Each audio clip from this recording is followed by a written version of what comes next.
सांसारिक रूप से अभी सारी कहानी अगर मैं सुनाऊं स्वामी जी की तो 38 साल रहा हूँ। 38 साल का समय सुनाने को चाहिए। दो चार खास खास बातें हैं, सब लोग जानते हैं और मैं ही कहता रहूंगा तो सबके गुरुजी हैं, सब लोग कुछ कहने सुनने आए हैं। आज सबको मौका मिलेगा अपने अपने गुरु के बारे में कहने का, वो सबके लिए है, मेरे लिए ही अलग से नहीं है। जैसे हैं सबके हैं, लेकिन एक बात सुन लें, ये सत्संग है तो सच ही बोलना चाहिए। वरना मैं तो ये मानता हूँ दुनिया में सत्संग है वो झूठ बोलने का सबसे बड़ा लाइसेंस है। चाहे कुछ बैठ के बोले रहो, कुछ भी कह रहो, लोग सुनने को मजबूर हो जाएंगे। और आज रोज यही हो रहा है। इस मन से बैठ के लाखों लोगों को सुनाते हैं कि निरंकार जीवन जियो, दुनिया झूठी है, और देखने में लगता है कि भाई लूटपाट कर रहे हैं, कहीं नहीं चूक रहे हैं। तो मेरी संगत से सबसे विनती ये है, जन्मदिन स्वामी जी का क्यों हम लोग मना रहे हैं, उनकी याद करें और उनका नाम करें। नाम क्या हो सकता है? बेटे से बाप की पहचान होती है और चेले से गुरु की पहचान होती है।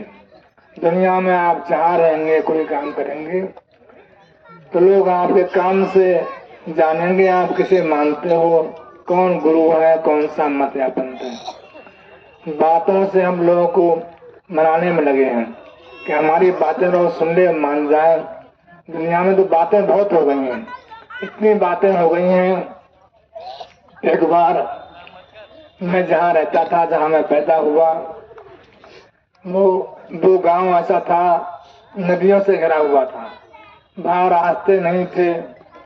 और पहले बरसात में जो गांव देहात में लोग थे, किसान लोग, उनके अनाज को बेचने का कोई उपाय नहीं था। घोड़े वाले आते थे गांव गांव और वो अनाज को लाद के ले जाते थे। मेरा गांव भी ऐसा ही था। तो एक वहाँ रईस अहमद राम का था बंजारा, वो वहाँ आता था गाँव में, आता घोड़े भी लाद के ले जाता। तो एक दिन मेरे यहाँ आया, वो 2 घोड़े साथ में लाया। मैंने उससे कहा, मैंने कहा रईस भाई घोड़े बहुत तुम्हारे दुबले हो रहे हैं। तो बोला भादव का महीना है।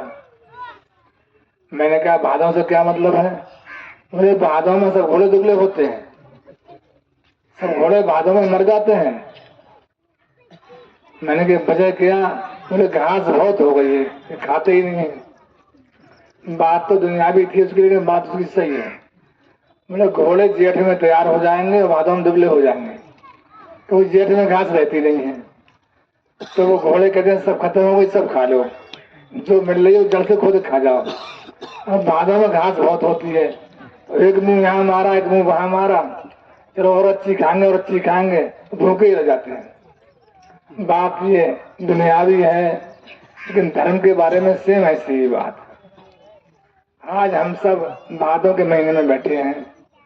50 साल पहले कहीं धर्म की चर्चा नहीं थी, सत्संग कथाएं थी नहीं, लेकिन लोग धार्मिक थे, ईमानदार थे, अच्छे थे, आपस में प्रेम था।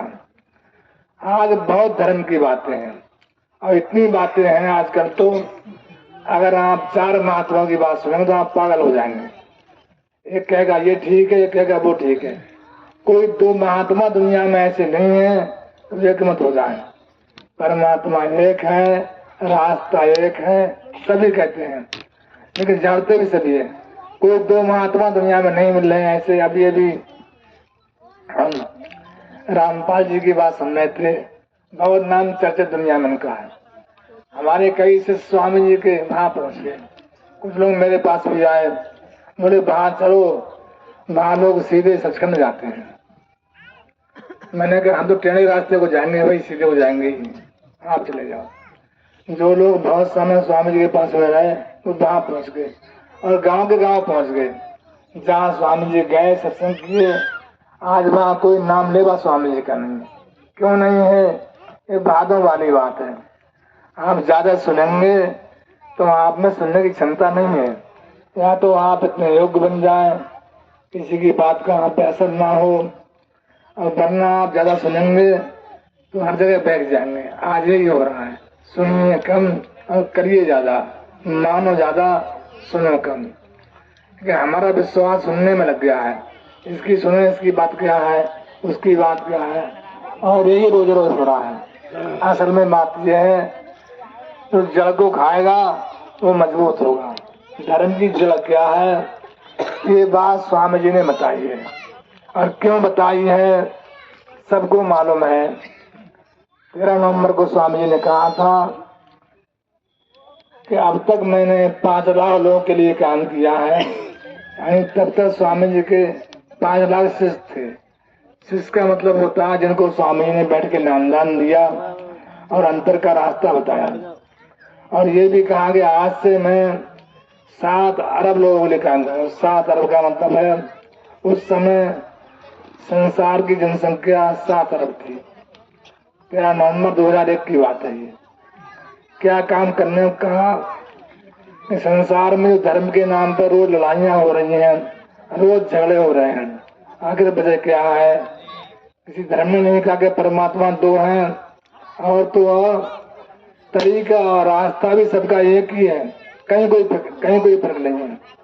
आज हम रोज लड़के मरे जा रहे हैं, इस्लाम को मानने वाले आपस में लड़ रहे हैं। गनीमत ये है झगड़े हिंदुओं में नहीं होते।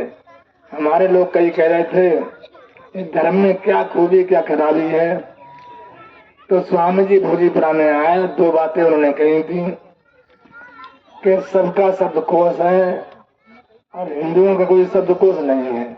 अब शब्दकोश क्या होता है कि कम से कम बातों में पूरी बात समझ में आ जाए, कम से कम बातों में। तो कहा धर्म का शब्दकोश मुसलमानों का भी है, सिखों का भी है, ईसाइयों का भी है, हिंदुओं का नहीं है। क्यों नहीं है हमारे यहाँ? पूरी लंबी कथा सुनो और कोई मतलब नहीं निकलेगा। रामायण 7 दिन सुनो, कोई मतलब ही नहीं है, बाद में सुनी और छोड़ दी।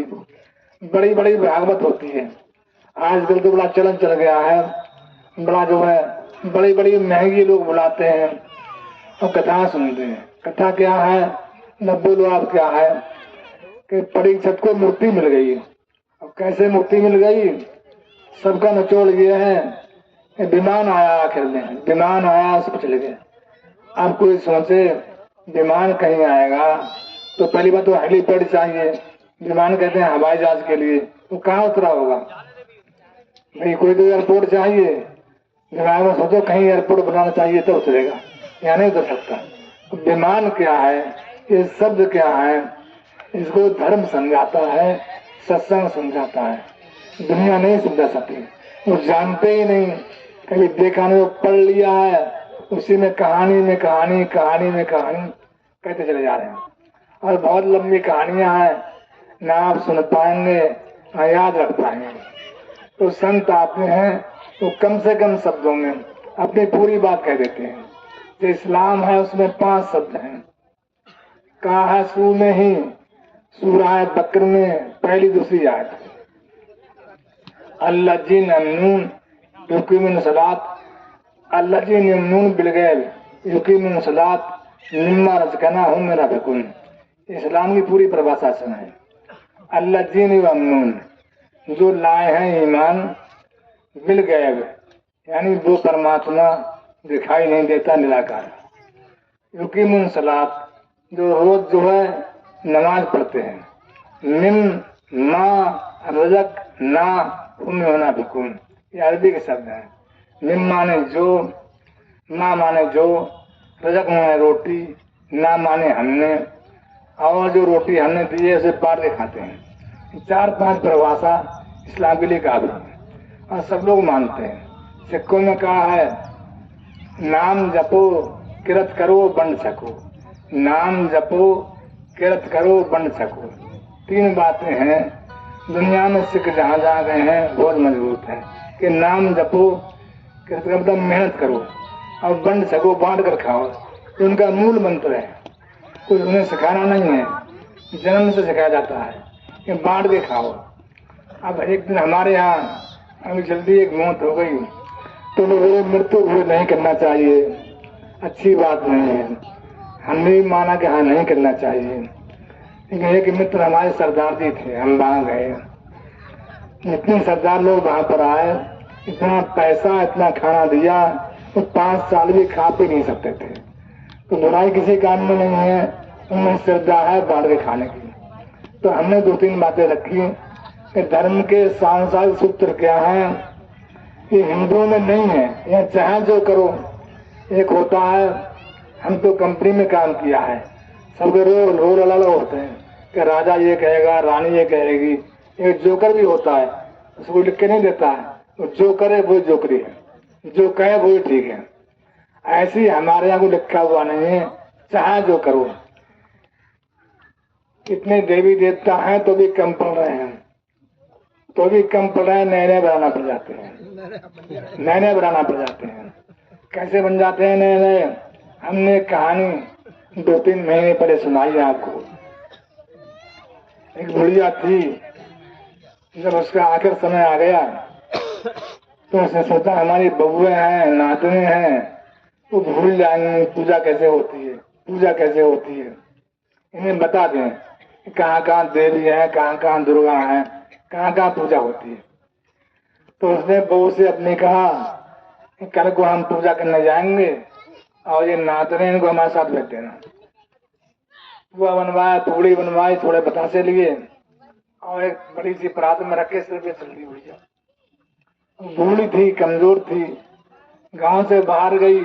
आज भी यहाँ है, यहाँ देवी है, यहाँ ब्रह्म स्थान है, यहाँ शिव जी हैं, हर गांव में होते हैं और बहुत से होते हैं, बहुत जगह होते हैं। तो वो जा रही थी बच्चों को बताने के लिए, बाहर गई, निकली घर से बाहर, तो घर से वो चली थी तो पेशाब करना भूल गई।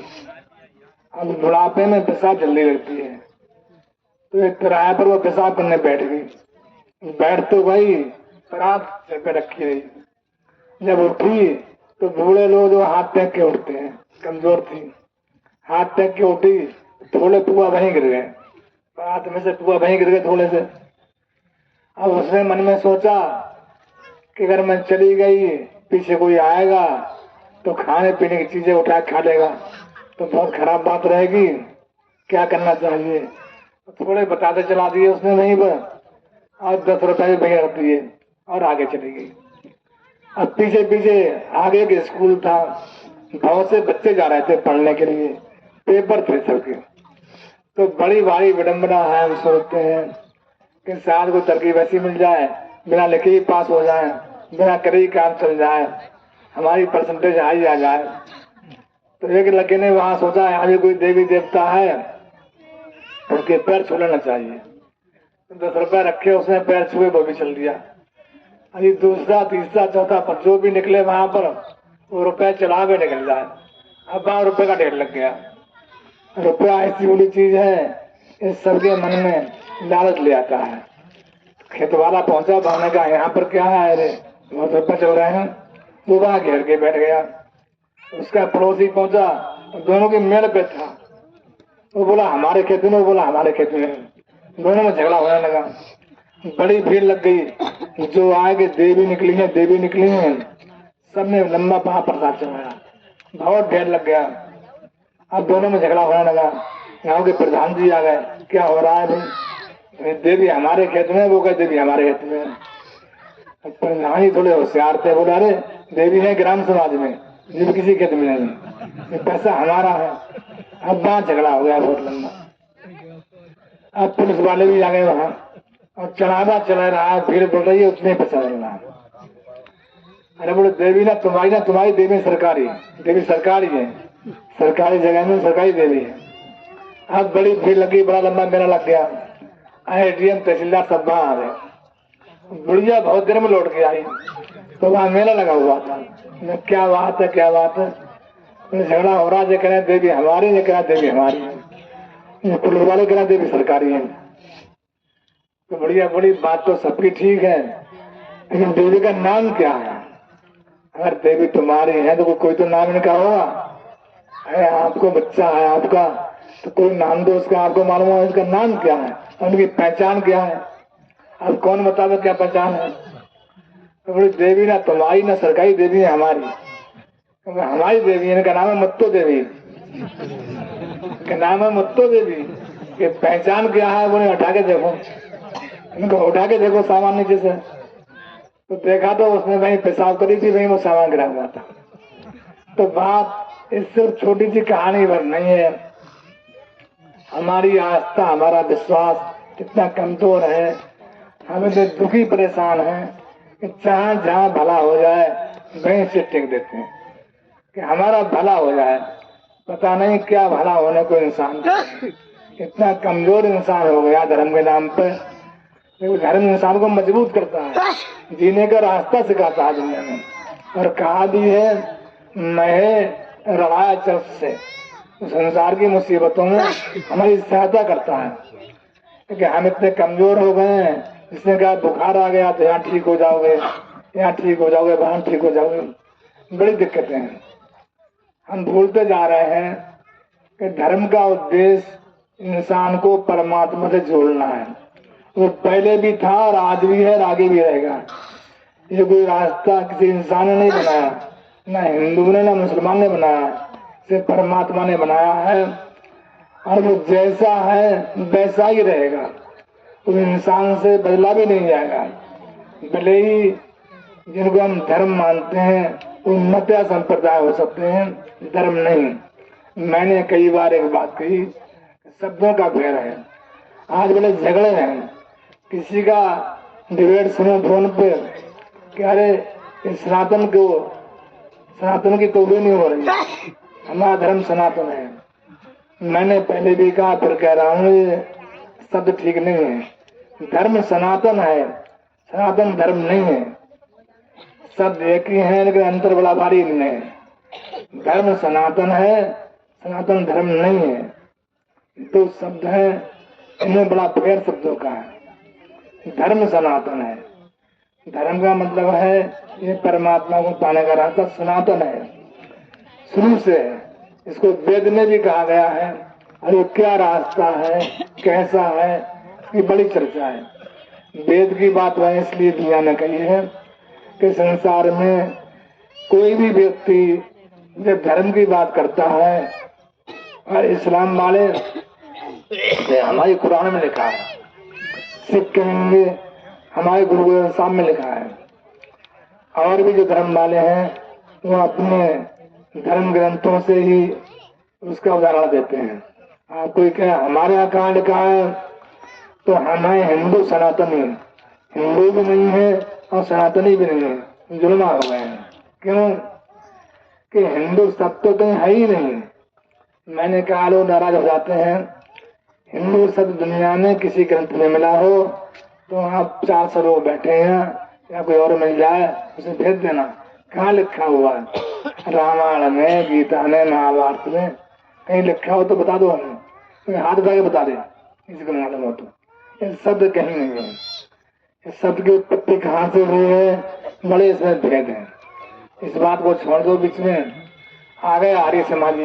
आज से 100-125 वर्ष पहले स्वामी दयानंद जी आ गया, नगर हिंदू शब्द बंद करो, सब आर्य हैं, सब लोग आर्य बन जाओ। बात भी उनकी सही थी कि आर्य कैसे बन जाए, इसके लिए उन्होंने वेद का एक मंत्र उठाया। वेद में एक मंत्र आया है, मंत्र इस तरीके से है, ऋग्वेद के 90 मंडल के 62वें सूक्त का 4था 5वां मंत्र है। इंद्र अप्सरा वर्धतो करणवंतो विश्वम आर्यम अपघनंतो अरावण। ये बहुत छोटा सा मंत्र है। इसमें कहा गया है इंद्र माने होते हैं संत के और इंद्र माने होते हैं देवता के। अब हम जहाँ वेद की बात शुरू करते हैं, पहली बात तो 100 में 99 हिंदुओं के पास वेद है ही नहीं, तो किताब ही नहीं है, आप कहाँ से पढ़ेंगे? कोई पुस्तक नहीं है। एक दुनिया में मुसलमान है अनपढ़ भी, उसको मालूम है कुरान में क्या लिखा है। हमारे भाई सुरेश सिरल से आते हैं, तो एक दिन कहानी सुना रहे थे कि मौलाना थे, वो कुरान पढ़ रहे थे, तकरीर कर रहे थे, और एक औरत थी वो आंगन में झाड़ू लगा रही थी। एक कोई लाइन मौलाना ने गलत पढ़ दी, औरत ने वहीं से फोन लगा दिया मौलाना को, तुम ये गलत पढ़ रहे हो। तो माँ पड़ी, उसको तौबा करना पड़ी, माफी मांगना पड़ी कि हाँ मुझसे गलती हो गई। हमारा क्या हाल है, चाहे जो सुनाते रहो, कोई मतलब ही नहीं है। बड़े बड़े महात्माओं की बात सुनिए, वहां बड़े बड़े नेता बैठे होते हैं। मैं तो कई बार सुना कि सीएम डीएम बैठे हुए हैं, वो सोच ही नहीं रहे हैं। एक बार मैं मोबाइल पे भागवत सुन रहा था, चर्चा है उसमें कि जो है गोकर्ण थे, उनके भाई धुंधमार थे। उनका जन्म भी मैंने पढ़ा है, वो लंबी कहानी नहीं सुनाना है। तो उनका इन्हें मुक्ति कैसे मिलेगी? तो वो भागवत के जाके बांस में बैठ गए। एक बांस होता है जो पंडाल में गड़े होते हैं। 7 दिन भागवत हुई और 7 दिन में बांस फट गया, उनको मोक्ष हो गई। उसमें सभी लोग सुन रहे थे, बड़ी लंबी कहानी थी। किसी व्यक्ति ने नहीं सवाल किया कि कोई बांस में कैसे बैठ सकता है, कैसे मोक्ष हो सकती है। तो पहली बात तो हमारे यहाँ धर्म है ही नहीं। धर्म क्या है हमारे यहाँ? सब लोग उठेंगे आप, शुरुआत कहाँ से होती है? गणेश जी से। और आरती क्या है? अंधन को आदित कुड़न को काया, अंधन को आदित कुड़न को काया, बाजन को प्रतिदित बंधन को माया। तो पहली बात तो इसके अनुसार किसी हिंदू गरीब होना नहीं चाहिए। जब वो सबको दे रहे हैं, किसी को अंधा भी नहीं होना चाहिए। लेकिन क्या वजह है? सब ऐसी बातें बनाती हैं, ना सुनने वालों को मतलब है, ना कहने वालों को मतलब है। हमारा धर्म है और क्या है क्या नहीं है कोई मतलब नहीं है। इन सारी बातों से आप उलझ सकते हैं, बातों में उलझा सकते हैं। वास्तव में आपका भला नहीं होगा। क्यों भला नहीं होगा? कि धर्म में परमात्मा से जोड़ता है, और परमात्मा जुड़ने के बाद क्या होता है कि परमात्मा शांति का सागर है। हम भी वहां जाते हैं, हमारे मन में भी शांति मिलती है। क्योंकि मुसीबत क्या है, एक एक शब्द के 4-4 लोगों ने अर्थ कर दिए हैं, समझाना बहुत मुश्किल है। अभी महीना चल रहा है कनागत का, बड़ा दान पुण्य का महीना है। और आज तो बहुत बढ़िया बात हुई, स्वामी जी का जन्मदिन भी इसी महीने में पड़ा है। जिक्र आता है कि 700 ब्राह्मणों को खिलाओ तो ये पुण्य होता है। यहाँ तो 400-500 ब्राह्मण हैं। ये ब्राह्मण मैं क्यों कह रहा हूँ? 2 तरह के ब्राह्मण होते हैं, एक जन्म से, एक कर्म से। जन्म से मतलब किसी ने ब्राह्मण का जन्म लिया है तो ब्राह्मण कहलाएगा। कर्म से जो वेद में कहा है ब्रह्म ज्ञानी सा ब्राह्मण। जो ब्रह्म को जानता है वो ब्राह्मण है, कोई जन्म से ब्राह्मण नहीं होता है। लेकिन लोग वेद में भूल गए उनकी बात को, बाद में जाति बना दी। गुण का नाम ब्राह्मण है, गुण का नाम गुणवाचक नाम है। हमारे भाई गुरुदेव जी ने कहा शाकाहारी हो जाओ, बड़ी अच्छी बात है। मैं राजनीति में रहा हूँ, 90% ब्राह्मण जो मेरे दोस्त रहे हैं वो सब मांसाहारी थे, सब मांसाहारी। पहचान के आप कहोगे, हमारे पड़ोस में एक गांव है, सब ब्राह्मण है, दूर गांव नहीं है। और आप जाओ नवरिया बाजार में, बाजार भी पास में लगती है नवरिया की, तो वहाँ सबसे बड़े ब्राह्मण ही खड़े होंगे कि आधा किलो मुझे, आधा किलो मुझे, चीजें पे मच जाती है।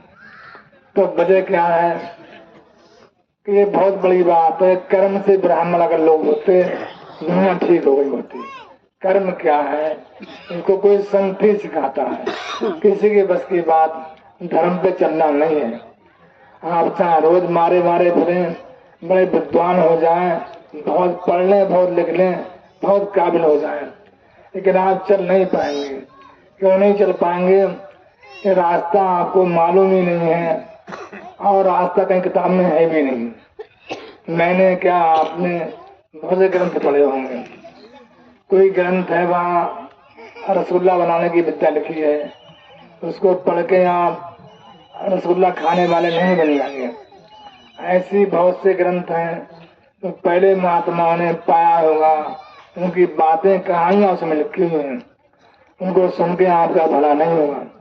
परमात्मा जहाँ है और जैसा है वहीं जाना पड़ेगा। सबसे पहले हमें धर्म में ये सीखने को मिलता है कि परमात्मा क्या है। ये डिफाइन करना ये मुश्किल काम है कि परमात्मा क्या है। हमारे स्वामी ने कई बार कहानी सुनाई, विदेश में गए। कोई नई बात नहीं विदेश जाना, उनसे पहले भी लोग बहुत गए होंगे, लेकिन धर्म के काम से केवल स्वामी जी विदेश गए और यहाँ तक उन्होंने विदेश में एक शाखा भी खोली। दुर्भाग्य हमारा, हम कोई काम उसमें नहीं कर सके। स्वामी जी ने विश्व के स्तर पर एक योजना बनाई कि धर्म का एक ऐसा काम हो ऊंचे मन से हो। उन्होंने जो है राष्ट्र संघ से जो है एक एनजीओ है दुनिया में, सारे देशों का एक संघ है, वहाँ स्वामी जी ने बात रखी अपनी। उसके 3 सेक्ट हैं, सोशल सेक्ट, इकोनॉमिक सेक्ट और पॉलिटिकल सेक्ट। तो सोशल सेक्ट में स्वामी जी ने वहाँ अपनी बात रखी और कहा कि हम संसार को धर्म का रास्ता सिखाना चाहते हैं। क्यों? धर्म पे तो सब लोग ही चल रहे हैं। मुसलमान कह रहे हैं हम ठीक है, ईसाई कह रहे हैं हम ठीक है, और हिंदू कह रहे हैं सब खराब है, गाय भैंस सब खा जाते हैं, हमें ठीक है। वास्तव में कोई ठीक नहीं है और सभी ठीक है। कोई ठीक क्यों नहीं है कि एक और एक 2 होते हैं। कोई बच्चा अगर एक 3 करके प्रश्न को हल करेगा तो चाहे कोई करो हल होगा ही नहीं, जब तक कि आप अपनी गलती सही नहीं करेंगे। दुनिया के सारे धर्मों में कहीं ना कहीं वो गलती है। गलती क्या है? इस महीने में हमारे स्वामी जी का भी जन्मदिन है। इस महीने में परसों मोहम्मद साहब का जन्मदिन था। कुछ दिन पहले भगवान कृष्ण का जन्म मनाया गया। इस गांव में भी और जगह भी अगले महीने लोग फिर से आ जाएंगे, दशहरा होगा, सब मनाएंगे। इन सब के बावजूद धर्म से इंसानों को क्या मिल रहा है? हमें क्या मिल रहा है? राम बड़े महान थे, राम ने रावण को मारा, बहुत बड़ा काम किया, लेकिन आज हमें क्या मिल रहा है? आज कोई राम तो बना नहीं, दूसरा बनेगा भी नहीं। राम ने पिता की आज्ञा मानी, एक आदर्श काम किया। धर्म 2 तरह के हैं, मेरी बात को आज आप खूब सुन लें।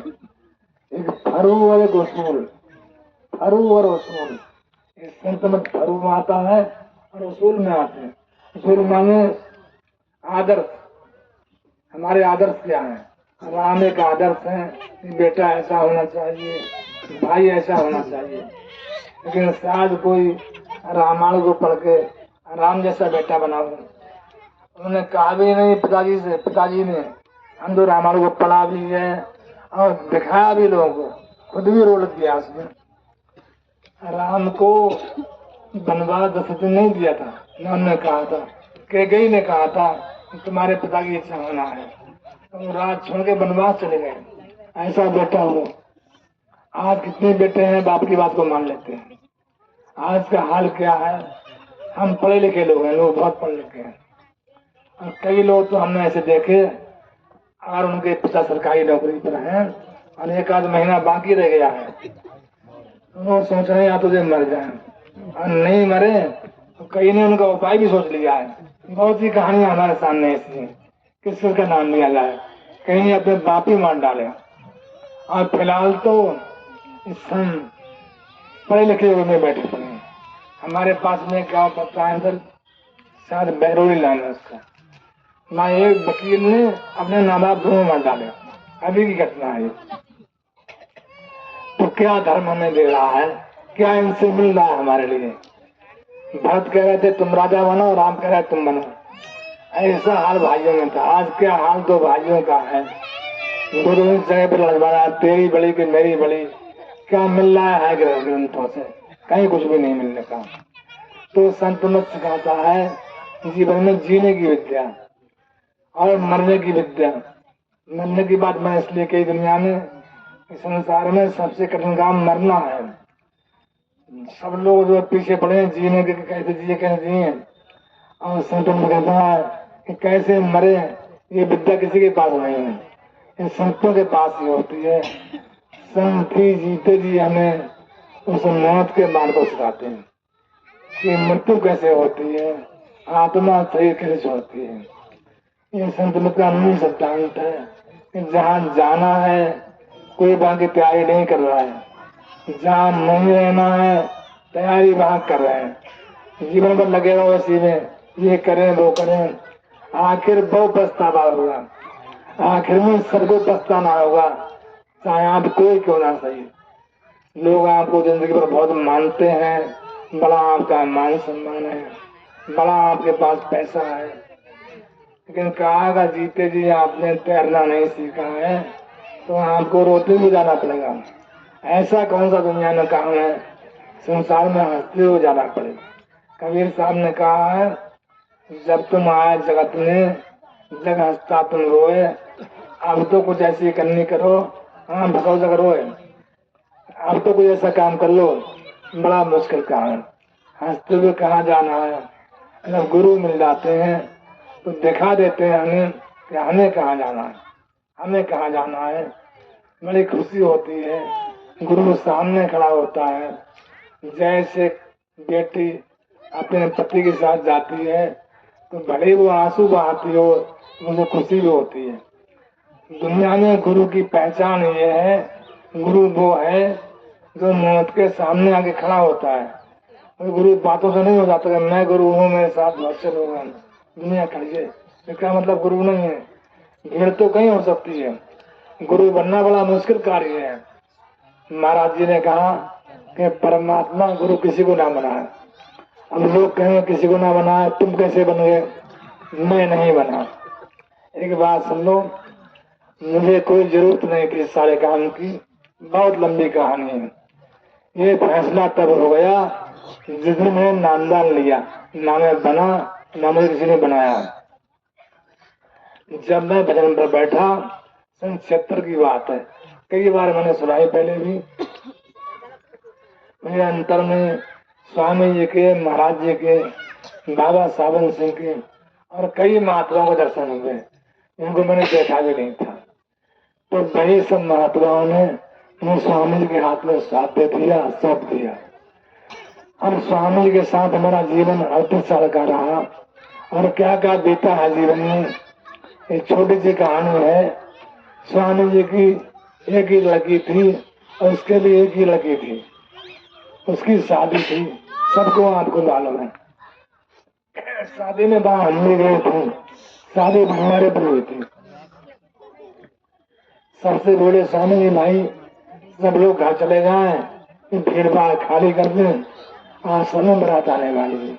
हमने भी कहा वो नहीं, तुम नहीं जाओगे, हम नहीं आए। शादी की शाम को स्वामी ने बुलाया हमें, हमें लो, कोई भाई नहीं है इसके, उनके कोई लड़का नहीं था स्वामी जी के, उनका लो नेम चंद मंडप पे खड़े हो जाओ। हम मंडप क्या होता है सब जानते हैं, भाई बन के मिलाप करना होते हैं, रिवाज सबके अलग अलग होते हैं। हमारे और रिवाज है, उनके और रिवाज है। अब भी हमारे यहाँ मान लोग आते हैं तो उनको भेंट या मिला देते हैं। तो स्वामी ने गिनती करी, बोले 24 लोग थे, तो स्वामी जी ने 1200 रुपये हमें दिए, 24 नोट थी 50-50 की। अब खड़े हो गए मंडप बेचे, सबको एक एक नोट देना, 50-50 रुपया देना, कमती बढ़ती मत देना। हम उस काम में लग गए। अब वो थे आदमी 25, गिने गए 24। एक लड़का था 4-5 साल का, गिनती में नहीं आया। अब बच्चे ऐसे होते हैं वो पहले में सबसे आगे होते हैं, वो आया वो पहले रुपया ले गया। अब वो खास मेहमान थे वो रह गए और रुपया खत्म हो गया। थे वो 25 और रुपया थे 24 लोग। तो बड़ी भीड़ भाड़ थी, स्वामी जी शोर शराबा हो रहा था, ढोल गाना बज रहा था, बहुत दूर खड़े थे। हमारे हाथ में एक नोट रह गया और 2 लोग खड़े हो गए। तो हमने मन में सोचा अब तो बड़ी बेइज्जती होगी, या किसी भी धोखे में 2 चले गए, क्या हुआ क्या नहीं हुआ। और जेब में भी हमारा 100 रुपए का एक ही नोट था। बहुत दूर से देखा स्वामी ने, तुरंत दौड़ के आए, 50 का नोट दिया हाथ में, वो लौट लिया। तो बहुत सारी बेशुमार कहानियां हैं मैं अपने गुरु के बारे में, और आपके साथ भी बहुत सी बातें हैं। कोई ऐसी बात नहीं अगर मुंह से झूठ भी निकल गई हो, उसको स्वामी ने पूरा कर दिया। इस गांव में बैठा हूं मैं, इस गांव की बहुत सारी कहानियां हैं, लेकिन कोई ना मैं कहना चाहता हूँ ना वो मानने लायक बातें। इतनी बात जरूर है, जब गुरु से आपका प्यार दुनिया में है तो कोई काम ऐसा बाकी नहीं है गुरु से बड़ा हो ना जाए। कोई काम संसार का ऐसा नहीं है और परमार्थ का ऐसा नहीं है जो हो ना जाए, क्योंकि दुनिया में परमात्मा से बड़ा कोई काम नहीं है। बहुत सारी बातें हैं, मैं यहाँ राजनीति में ले रहा हूँ, बहुत सारे काम किए, बहुत सारी बातें याद हैं। एक बात छोटी सी है स्वामी जी की याद। स्वामी ने बहुत लंबा ड्रामा किया, मरने की घोषणा की, दुनिया में बड़ी बदलावें मोल ली, बड़ी भीड़ भाड़ इकट्ठी की, इसे बुलाओ उसे बुलाओ। उन दिनों दुनिया में मोबाइल फोन नहीं थे। क्या रिश्ता है मेरा उनसे, क्या रिश्ता मेरा उनसे है। जहाँ आप बैठे हैं यहाँ स्वामी जी आए हैं, एक बार उन्हीं कही हुई बात आज पूरी हो रही है। 97 में स्वामी जी यहाँ पर आए, बड़ी भीड़ थी, बड़ा लंबा मेला लगा। जब बाद में हम स्वामी जी के पास में गए, आश्रम लेने की बात चली, तो स्वामी जी बोले नेमचंद वही जगह ले लो जहाँ मैंने सत्संग किया था। अब सत्संग क्या कैसे यहाँ पर हुआ, ये बात साल 97 की है। यही महीना था, सितंबर का महीना था। सत्संग देने को स्वामी जी कहीं राजी नहीं थे। हमारे के मित्र थे और गांधी परमड़िया में वो बरेली बैठे हुए थे, हम भी बैठे हुए थे। तो कहा स्वामी जी ये सत्संग हमारा रख दो। बड़ा उन्हें उत्साह था। स्वामी जी बोले हाँ रख देंगे, लेकिन दिन सोमवार का खाली हमारे पास अगले महीने में। तो बोले हमारे यहाँ सोमवार की बाजार लगती है और बाजार में ही जगह है, कोई जगह नहीं है। तो स्वामी जी बोले भाई हमारे पास और कोई दिन खाली नहीं है। बड़ी मुश्किल से स्वामी जी ने देहात में सत्संग देने की बात कही थी। पहले स्वामी जी गाँव गए थे और सबको जोड़ा था। बाद में बहुत दिनों तक गाँव में सत्संग करने नहीं गए, पहली बार वो ऐसा हुआ। तो हमने कानून में कहा, हमने कहा कि समय सत्संग का मुश्किल से मिला है, सत्संग हमारा कर दो स्वामी जी। स्वामी ने बात सुनी ही नहीं। हम जाने लगे स्वामी जी। तो इंचार्ज थे बरेली के हमारे ज्ञानी जी, उन्होंने कहा कि स्वामी जी नेमचंद कह रहे हैं सत्संग के लिए। अरे बोले वो नेता आदमी है, वो घर में रहता है। हम कह के चले गए स्वामी जी। हमने कहा ना तो मना किया ना हाँ किया स्वामी जी ने, अब क्या करें। इसके बाद रुद्रपुर गए स्वामी जी। तो हम लोग वहां पहुंच गए। हमने कहा स्वामी जी से कि ना तो आपने हाँ किया ना मना किया। हमें बोले तेरे यहाँ का पूछना पड़ेगा भाई, तेरे नहीं जाने तो कहाँ जाएंगे। यहाँ स्वामी जी आए, कोई नई बात नहीं, एक नई बात थी। जब स्वामी जी आए बड़ा मन में उत्साह था, और ऐसा उत्साह था कि पूरा नक्शा दिमाग में, कहाँ क्या होना है, कहाँ क्या होना है बराबर में खेतता वहां। हम लोग बरेली गए। उन दिनों टेंट हाउस यहाँ नहीं हुआ करते थे, आस पास टेंट हाउस बड़े नहीं थे। तो बरेली में सबसे बड़ा टेंट हाउस था, उससे जाके बात की, टेंट किया। हम यहाँ आ तो गए, लेकिन जहाँ बैठे हैं जमीन गांव से बहुत ऊंची है, यहाँ पानी की बड़ी समस्या है, नल भी यहाँ कामयाब नहीं है। और इतने लोग आएंगे तो कम से कम खाना नहीं हो तो पानी तो देना ही पड़ेगा। अब हम बड़े परेशान हो गए। बरेली भी गए, हम नगर निगम में गए, टैंक मिल जाए, वहां भी नहीं मिले। उन दोनों ऑटो आस पास थी। तो रात में बड़ी चिंता हुई कि स्वामी जी क्या होगा। अब यहाँ 2-4 नल भी नहीं गाड़ सकते हम, ऊंची जमीन है। एक दिन शाम का समय था, एक गाड़ी जाके सामने खड़ी हुई गेट के हमारे, उसमें बहुत सामान भरा हुआ था। ड्राइवर पूछ रहा था कि यहाँ प्रधान कौन है, प्रधान कौन है। किसी ने कहा ये प्रधान का सामने है। मैं उस समय प्रधान था गाँव में। वो आया, बोले गाड़ी तुम्हारे उतरनी है। मैंने क्या है, इसमें पाइप है, इंडिया मार का हैंडपम्प जो करते हैं इसके पाइप थे। अरे मैंने क्या, छोटा सा घर है हमारे यहाँ और सत्संग गुरु जी आने वाले हैं, हमारा जगह नहीं लिया, और क्यों ले जाओ। मैं तेरा उसने कहा, आखिरकार 1 घंटे होती रही। अब गाड़ी पे हमला तो जब तक वो गाड़ी पंचर हो गई, आगे जाने लगती ही नहीं, तो सब सामान उसको बैंक छोड़ना पड़ा। वो ऐसा सामान था, शायद कुछ लोग आप में से उस समय आए होंगे। चारों ओर पानी का इंतजाम था कि चारों ओर अपने पाप खड़े कर दिए और बहुत टंकियां लगा दी। इतना इंतजाम साथ कहीं होगा भी नहीं, क्योंकि इतना सामान कोई कहाँ से लाएगा। उस समय दिल्ली से भी लोग आए, हरिद्वार से भी लोग आए और ऐसी बड़ी भीड़ इकट्ठी हुई यहाँ पर कि लान खींची स्वामी जी ने कि इतना बड़ा सत्संग कहीं नहीं हुआ ना होगा। हजारों लोगों ने नामदान लिया। यहाँ पर नामदान के लिए 4 माइक लगाना पड़े, 4-5 माइक लगे नामदान दिया। तो ऐसी बातें स्वामी जी की रही हैं, हजारों कहानियां ऐसी हैं।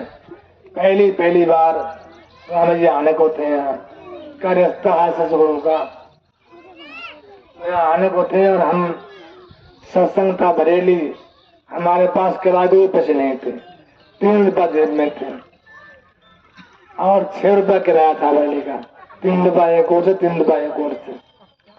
तो हमारे मन में ख्याल आया कि चलो एक ओर से पहुंच तो जाए, लौट के देखा जाएगा जो होगा। और रात के 4 बजे चल पड़े यहाँ से, बहुत दूर पैदल चले साई तक। साई जाके वहां बरेली पहुंच गए। 79 की बात है। स्वामी जी बोले अगले महीना एक दिन खाली है, कोई सत्संग करवा ले। गुरु जी ने एक दिन को जो है इस धर्म के काम में लगाया है, कोई समय खाली नहीं छोड़ा।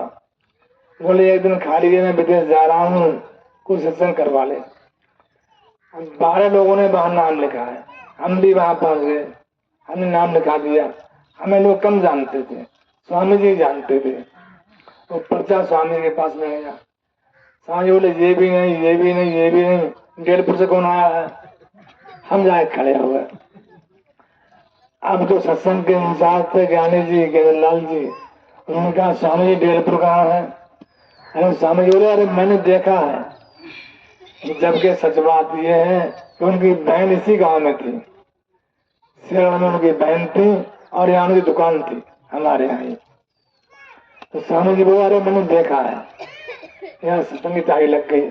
हम चले आए। उस समय सत्संग के आसपास कहीं नहीं थे। हमारे पास एक टूटी फूटी साइकिल थी, उससे रोज जहाँ तक दौड़ मिलता वहां दौड़ते कि सत्संग है हमारे यहाँ, सत्संग है हमारे यहाँ। बड़ी खुशी थी। और हाल इतना खराब था, घर में खाने को भी नहीं था, इतनी गरीबी हालत थी, घर में खाने को भी नहीं था। अब सब लोग बड़े परेशान, सत्संग होगा कहाँ से क्या हो, कैसे क्या हो।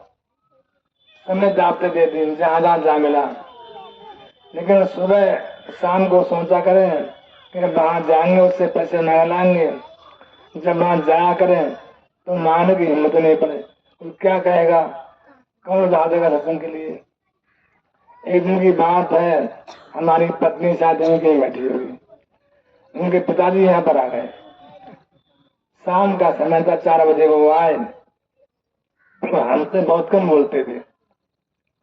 जब शाम को जाने लगे, सुबह को 2 मोहरे निकाल के दिए। मोहरे होते हैं सोने का रुपया बोलते हैं उसको, सोने का सिक्का बने होते थे। हमारी पत्नी को दिए, बोले लो ये दे दो नेमचंद को, और 500 रुपया ला दे हमने उधार में। तो हमने कहा कि तुम्हारे तो गांव में घुसकर लाभ है, वहां क्यों नहीं गए? अरे बोले वहां गांव में बदनामी होती है, कहिए जेवर रख के काम कर रहे हैं। हम चले गए बरेली।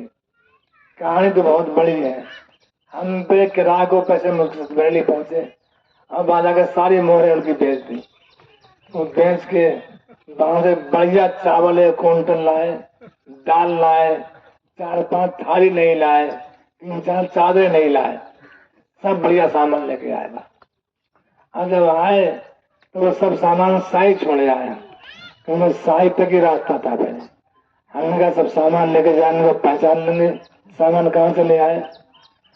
अब घर पे आया, पत्नी ने देखा कि इनमें तो कोई पैसा था ही नहीं, कहाँ से ले आया थाली और चादरें। तो सबको हो गया। स्वामी जी आए, बहुत बढ़िया सत्संग हुआ, बहुत बड़ी बात हुई। आगे बहुत लंबी कहानी है। स्वामी जी ने लाज रखी, सारे काम समय से किए, किसी को खबर भी नहीं पड़ी कैसे क्यों हुआ। तो ये तो बात मैंने वो सुनाई कि रिश्ता क्या गुरु से है और कैसा होना चाहिए। कहना आसान है, त्याग करना बहुत मुश्किल है। लोग कहते हैं क्या हुआ क्या हुआ, हमें जो दिया वो स्वामी जी ने दिया। हमारे जीवन की कहानी बड़ी अजीब है, सबको मालूम है, कुछ छिपा नहीं है। हमारे पास कुछ भी नहीं था, हम बाहर से आके यहाँ बसे हैं, कोई हमारे पास जमीन जगह नहीं थी। सब दिन स्वामी जी की है, उनकी कृपा से ही हम यहाँ प्रधान बने। हालांकि गांव का भी एहसान होता है, कृपा स्वामी जी की है। ये कहानी बहुत बार सुनाई है हमने। सन 82 की बात थी। 82 में पंचायत के चुनाव हो रहे थे। स्वामी जी बोले नेमचंद तुम चलो सलीला, इलेक्शन लड़ रहे हैं और तुम 4-5 लड़के ले चलो जवान से, लड़ने भिड़ने वाले। तो हमने मन में सोचा, हमने कहा लड़ने भिड़ने कौन जाएगा आश्रम में। बहुत लोगों से कहा, कोई नहीं गया, केवल एक लड़का गया रामपुर से, शायद उसका नाम था भगवत साहब। हम 3-4 लोग यहाँ से गए वहाँ। बहुत लंबी कहानी है, आश्रम कैसे होता है क्या होता है हम सुना तो सुबह हो जाएगी, उनसे सीखना पड़ता है। बड़े ड्रामे करे स्वामी जी ने वहाँ, उतना करेगा भी नहीं। बोले हमें प्रधानी जी बुलाए यहाँ की। हमने कहा स्वामी जी क्या करेंगे प्रधान बन के आप। बोले हमें कृपाल महानगर बनाना है, कृपाल नगर को महानगर बनाना है और जमीन से पट्टे किए वहां पर। तो प्रधान हमारा नहीं होगा तो कैसे बनेगा भाई, सब आश्रम के नाम समाज में है। अब हम बोले स्वामी जी लाए एक आदमी को और गांव लेके बुला के हमें। हमारे हाथ में गेरू का एक मटका था, उसने गेरू घोल लिया और लंबी लकड़ी में एक कपड़ा बांध लिया और दीवारें बड़े कच्ची होती थी, लिख दिया गरीबों के हमदर्द सेवादार को वोट दो, गरीबों के हमदर्द सेवादार को वोट दो। हम लिखने वाले थे, स्वामी जी बताने वाले थे। हम दिन में लिख के आते थे और रात में पोत देते उसके लिए। बहुत जलते लोग स्वामी जी। 4-5 छोटे छोटे गांव थे, उनमें 100-150 वोट थे। दोपहरी में स्वामी जी वोट मांग, उनकी दोपहरी में वो वोट मांग रहे हैं, कोई वोट देने को राजी नहीं स्वामी जी को। गाँव के लोग बहुत डरते थे। एक गांव बोले शाम को बोले कि मीटिंग करवा दो, जेठ का महीना था। हमसे कहा मीटिंग करने चलना है। गाड़ी ली आश्रम से, अपनी दड़ी ली, अपना ही मैच लिया। ये उस गांव वालों ने गांव में घुसने ही नहीं दिया, सब रास्ते बंद कर दिए। गांव से बाहर गए, जैसे देव स्थान है हमारे यहाँ पड़ोस में, ऐसे ही वहां था वो पीपल आज भी खड़ा हुआ है। वहां से स्वामी ने मीटिंग करी। उस मीटिंग में क्या कहा वो मुझे अब भी याद है। शाम का समय था, बोले इंदिरा गांधी देश की प्रधानमंत्री है और वो अपना पद भी देना चाहे, मुझे तो मंजूर नहीं है, उसका पद भी मुझे स्वीकृत नहीं है। लेकिन जैसे मैं रामायण में राम को मांगने विश्वामित्र आए थे, वैसे ही मैं तुमसे मांगने आया हूँ प्रधान के लिए। हमारा शुक्लाल थे प्रत्याशी, इन्हें प्रधान बना दो। अब वहां कोई गांव का आदमी आया ही नहीं, कौन आएगा उन्हें वोट देने। तो हमसे कहा नेमचंद कोई आदमी गांव का आया ही नहीं। 5 रुपया दिए स्वामी जी ने। उस समय एक बोतल मिलती थी 5 रुपए में। 82 की बात है, बहुत बड़ी थी। बोतल में आइएगा और शराबी मिल गया वहां पर, वो आ गया मंच पे। हाँ तो बड़ी तारीफ करी स्वामी जी की उसने कि हम सब बाबा जी को वोट दे रहे हैं, बाबा जी जे करें वो करें, बड़ी तारीफ करती है उसने बात। हम तो चले आए, लोगों ने उसे इतना मारा कि मार के आश्रम में डाल गए। आश्रम में डाल गए, सुबह को वो उठ के गए तो गेट पे पड़ा हुआ था। हमने पहचान लिया, हमने कहा स्वामी जी तो बड़ी आदमी है, कल वाला है हमारा हुआ। बड़ी जल्दी बोरी मरो वहीं डाले आओ, वहीं डाले आओ। तो उसको बोरी मरा वहीं डाले आए, वो मरा हुआ नहीं था लेकिन दे सकता। तमाम कहानियां ऐसी हैं स्वामी जी की। बोले चलो यार गाँव में कुआं खोदना है, कुआं खोदने चलना है। सबको बुला के ले गए, औरतें भाई बच्चे सब ले गए। बोले आज ही वो खोदना है गड्ढा। गड्ढा खुदता कुआं बनने से पहले गड्ढा खोदा दिन भर और रातों गाँव वालों ने पाट दिया। पत्ते खोदने गए, फिर खोदा फिर पाट दिया। तीसरी बार स्वामी जी गए, बोले कम बात मानते नहीं है, काटो और इसी में पाट दो गाँव वाले। हम तो कुआं खोद रहे हैं और जो मानते नहीं, काटो इसी में पाट दो। और डर के मारे कोई नहीं आया, हालांकि थे हम 4-5 लोग। बोले जाओ कुआं बनाया वो, हमसे बोले जाओ कुआं बनाया वो, लोग गांव खुश हो जाएंगे, वोट दे देंगे हमारे लिए। अब कुआं बनाने गए हम, केवल 250 ईंट लेकर गए। थोड़ी भैंसा हुई थी, 250 ईंट ली और लकड़ी काट के वो बनाया, नीचे बर्ताव नेचर बोलते हैं लकड़ी का, अपने हाथ से बनाया वो। 1 बोरी सीमेंट, 2 मिस्त्री और हम 2 मजदूर। 2 मिस्त्री बैंक के संगी थे, 2 लोग आ गए। अब वो 250 ईंट लगा दे फिर खेलने, अरे टेढ़ी हो गई, दूसरा कहे टेढ़ी हो गई, दोपहर उसी में हो गया, कट्टा सीमेंट का लग गया। हमसे बोले अरे जाओ नेमचंद, वो ट्राली ईंट की आने वाली है, वो ईंट नहीं आ रही। हम चले गए। अब सबको मालूम था कि ईंट है ही नहीं, ना पैसा ना आना। और जाके सो गए जंगल में। लौट के आया तो हमने कहा भी ट्राली पंचर हो गई वहाँ, लाओ जी भैंसा बुकी ले जाए, ईंटे बल्ला में से ट्राली वहाँ पंचर खड़ी है। तो भैंसा बुकी भी ले आया आश्रम में, सब लोग चले आए। कुआं हाथ नहीं बना। और जब बरसात आई, एक आदमी घर से गिर गया, तो पड़ोस में घर था, मिट्टी बैठी उसके घर से में गिर गया, वो गड्ढा आज ही वहां मौजूद है। तो बहुत सारी लंबी कहानी स्वामी जी की है। एक बार स्वामी ने पेपर में निकाल दिया कि कृपाल नगर में 600 नौकरियां, अनपढ़ को 600 रुपया, पढ़े लिखे को 1200 रुपया। उस समय तनख्वाह मास्टर की 600 रुपये नहीं थी। सन 82 में तनख्वाह मास्टर की 600 रुपये रही हो नहीं थी। अब वहां बहुत लंबी लाइन लगी, बेरोजगारी का एरिया, हजारों लड़के आ गए, बहुत लंबा काम। सामने बोले क्या होगा, हमसे बोले एक बोर्ड बनवाओ। तो हम दिखाए एक बोर्ड बनवा के लाए और लिखा रेशम कीट पालन परियोजना। एक बना दिया स्वामी ने ऑफिस, और सभी पेपर ले लिए। भाई भी 4 तारीख को सबकी ज्वाइनिंग है, 2 तारीख को था आसन, 4 तारीख को सबकी ज्वाइनिंग है, सब लोग ड्यूटी ले ले आकर के। अब ड्यूटी क्या है, बोले ये लगाया बोर्ड रेशम कीट पालन परियोजना, तो रेशम कीड़े पाले जाएंगे। जो अनपढ़ लोग हैं, कोई कीड़ा पेड़ से गिर जाएगा, उसे उठा के पेड़ पर रख देंगे। जो पढ़े लिखे लोग हैं, जो रेशम निकलेगा उसको तोलेंगे, नापेंगे और बाहर भेजेंगे। अब हमसे लड़के ने कहा कि यार क्या है, तुम्हें क्या मिलता है? मैंने कहा हमसे मत पूछो हमें क्या मिलता है। हम जब आए थे तो 20 रुपया दिए थे हमने, और जाएंगे और जेब में रहे तो 20 रुपया पर्चे के जाएंगे। बोली ये भी कोई बात हुई? मैंने कहा हाँ बात तो ऐसी है, और सही बात करना है, हमारे साथ चलो। उन्होंने सेवा ऐसी नहीं थी कि आप लोग बैठे पड़े, आश्रम में पल मारने को टाइम नहीं था, 1 मिनट का समय नहीं, रोटी खाओ चलते चलते, तो सेवा करते करते रोटी खाओ। तो लकड़ी करके आना है, हमने गाड़ी पर उसको बैठा लिया। हमने कहा तुम पढ़े लिखे? बोले हाँ मैं इंटर पास हूँ।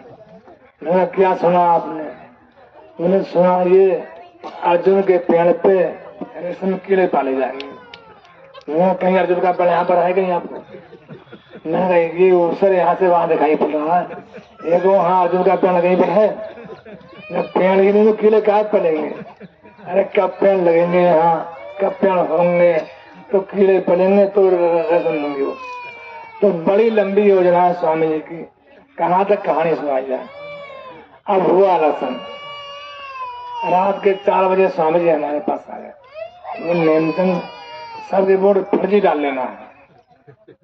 कुल 1100 वोट थे उन 5 गांव में, और आश्रम में केवल 150 वोट थे। तो सबके वोट फर्जी डाल लेना है, और करना ये है, और 100 आदमी भी आश्रम में थे नहीं उसमें, सबको पर्ची बांटो, 10-10 सबको पर्ची बांटो। एक बहन 10 वोट डालेगी, भाई 10 वोट डालेंगे, और तुम पढ़े लिखे तुम 20 वोट डालोगे, तुम 20 वोट डालोगे, इतनी पर्ची तुम्हें देना है। तो 20 पर्ची हमारी जेब में रखते स्वामी जी ने। अब वोट डालने गए, सुबह अंधेरे से ही स्वामी जी ने, पहले वहां पक्की बिल्डिंग नहीं हुआ करती थी, तो ऐसी टेंट लगा के लोगों ने बूथ बना लिया। तो स्वामी जी ने बाहर बूथ के पास ही लंबी लाइन लगवा दी, औरतें बैठा दी, गली गली बहुत लंबी, एक यहाँ एक वहाँ एक वहाँ एक वहाँ, बहुत लंबी लाइन लगा दी, पूरा गांव में लिया। अब जो गांव वाले निकले वो कहें बताओ बाबा जी गांव में गाँव घोषणा दिखाई गई, वोट कैसे पड़ेंगे? अब तरकीब बताए स्वामी जी ने कि वोट डालो फिर लाने में लग जाओ, वोट डालो फिर लाने में लग जाओ, लाइन खत्म नहीं होगी। अपना आदमी वोट डाल के फिर लाने में लगा लो, लाइन शाम तक खत्म नहीं होगी, क्योंकि वो कोई आएगा ही दूसरा आदमी। अब बात भी सही थी स्वामी जी की, अपने लोग लाने में लगे रहो, आवे वोट डाल के फिर लाने में लगा लो, और कोई आदमी आ ही नहीं पाएगा। पूरी पुराने में समझाई स्वामी ने, बहुत लंबी कहानी। अब हम वोट डालने गए, हमारा नाम है नेम सिंह, सबको मालूम है, स्वामी जी को मालूम था। पर्ची हम बची 20-25, तो पहली पर्ची निकाली जेब में से हमने, बोली छेदालाल नाम की, छेदालाल बल्दी भोलानाथ। अब जिसका वोट डालेगा वो वहीं बैठा हुआ था, क्योंकि उसका भाई रसमी होता था। 4 प्रत्याशी, वो उसका बड़ा भाई था प्रत्याशी, वो वहां उसका एजेंट था। उसने खड़ पकड़ लिया हमारा हाथ, अरे बोले तू छेदालाल, मैं छेदालाल। अब हमने बाहर स्वामी जी खड़े हैं, स्वामी जी बिल्ला लगा हुआ देखते मतदान अब करता। अब बाहर खड़े हैं, कह रहे अरे भी छेदालाल वोट डालता क्यों नहीं? हमारा नाम नेमचंद, कहा छेदालाल वोट डालता क्यों नहीं भाई, क्यों गड़बड़ कर रहा है? वो सपोर्ट करेंगे, हम छेदालाल है। आज ही जबरदस्ती हमने वोट डाल दिया उसका, इतना वोट डाल दिया। हमने कहा तेरा नाम छेदालाल है तो बताओ तेरे आगे पीछे कौन है? उसे क्या मालूम था कौन आगे पीछे, और हमने पूरी लिस्ट पढ़ रखी थी, इसके पहले कौन है, बाद कौन है, बाद कौन है, पूरी बता दी हमने। तेरे परिवार में कौन कौन है, कौन कौन है, हमने 100 नाम बना दिए उसके लिए। तो बोले भाई इसको मालूम है इसका सही वोट है, तो हमने उसका वोट डाल दिया। वोट तो पड़ गया, इतने में पुलिस आ गई, वो सब लोग गए पुलिस को बुलाना है। पहले लड़ रहे थे आपस में तीनों लोग, वो 3 प्रत्याशी आगे थे, 14 था आसन का, तीनों इकट्ठे हुए, उन्होंने 3000 रुपए लाके थाने में दिए और पुलिस को निभा रहा है। और जब पुलिस आई तो बाहर से ही मारना शुरू कर दिया, बाहर से ही मारना शुरू कर दिया, डंडाबाजी मारना शुरू कर दी। और हम उसमें थोड़े में अंदर थे, तो हमें पकड़े हुए था। उसने कहा जे आदमी मेरा वोट डाल गया, तो दरोगा भाग के हमारी ओर को आया। हम दौड़ के स्वामी जी के कुर्ता में घुस गए, कुर्ता बने हुए स्वामी जी उसी में जाकर घुस गया। मैंने कहा यहाँ मारने नहीं आएगा, तो मारने वाले ही पहुंच गया, डंडा उसके हाथ में बाहर ही पहुंच गया। इतनी जोर से डांट लगाई स्वामी जी ने, डर के मारे वो 4 कदम भाग गया।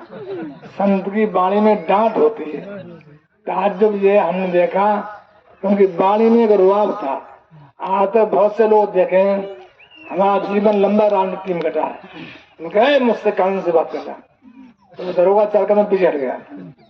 बहुत लंबी कहानी। बाद में पीएससी आई, दोपहरी पड़ रही जेठ की, सब भूखे प्यासे बड़े परेशान, छोटे छोटे बच्चे पानी को परेशान, ना स्वामी जी हटने दें ना वोट पड़ने दें। गांव वाले वोट नहीं पड़ने दें और स्वामी जी वहां से हटने नहीं दें। 8-7 घंटे रात के बैठे बैठे वहां 12 घंटे हो, 12-1 बज गया। स्वामी जी कहा सब वोट डाल के जाएंगे, वहां वोट है ही नहीं, डाल कौन नहीं देगा वोट, गांव वाले वोट डालने नहीं दें। तो पीएससी बुला ली लोगों ने। अब पीएससी बहुत बुरी होती है, वो लोगों को पूछती भी नहीं तुम कौन क्या हो, कौन क्या हो। जब वहां से गाड़ी पीएससी की आई तो उनका अधिकारी था, उसने के पैर छुए स्वामी जी के। अरे बोला तुम गुप्ता जी कैसे हैं? वो साथ पड़ा था स्वामी जी के। अरे बोले मैं बाबा बन गया हूँ और गुरु का काम कर रहा हूँ यहाँ पर। तो तुम यहाँ क्या कर रहे हो? बोले हम लड़ रहे हैं इलेक्शन, अब ये लोग जो वोट नहीं डालने दे रहे हैं। तो उसने सबको भड़का रहा गाँव वालों को।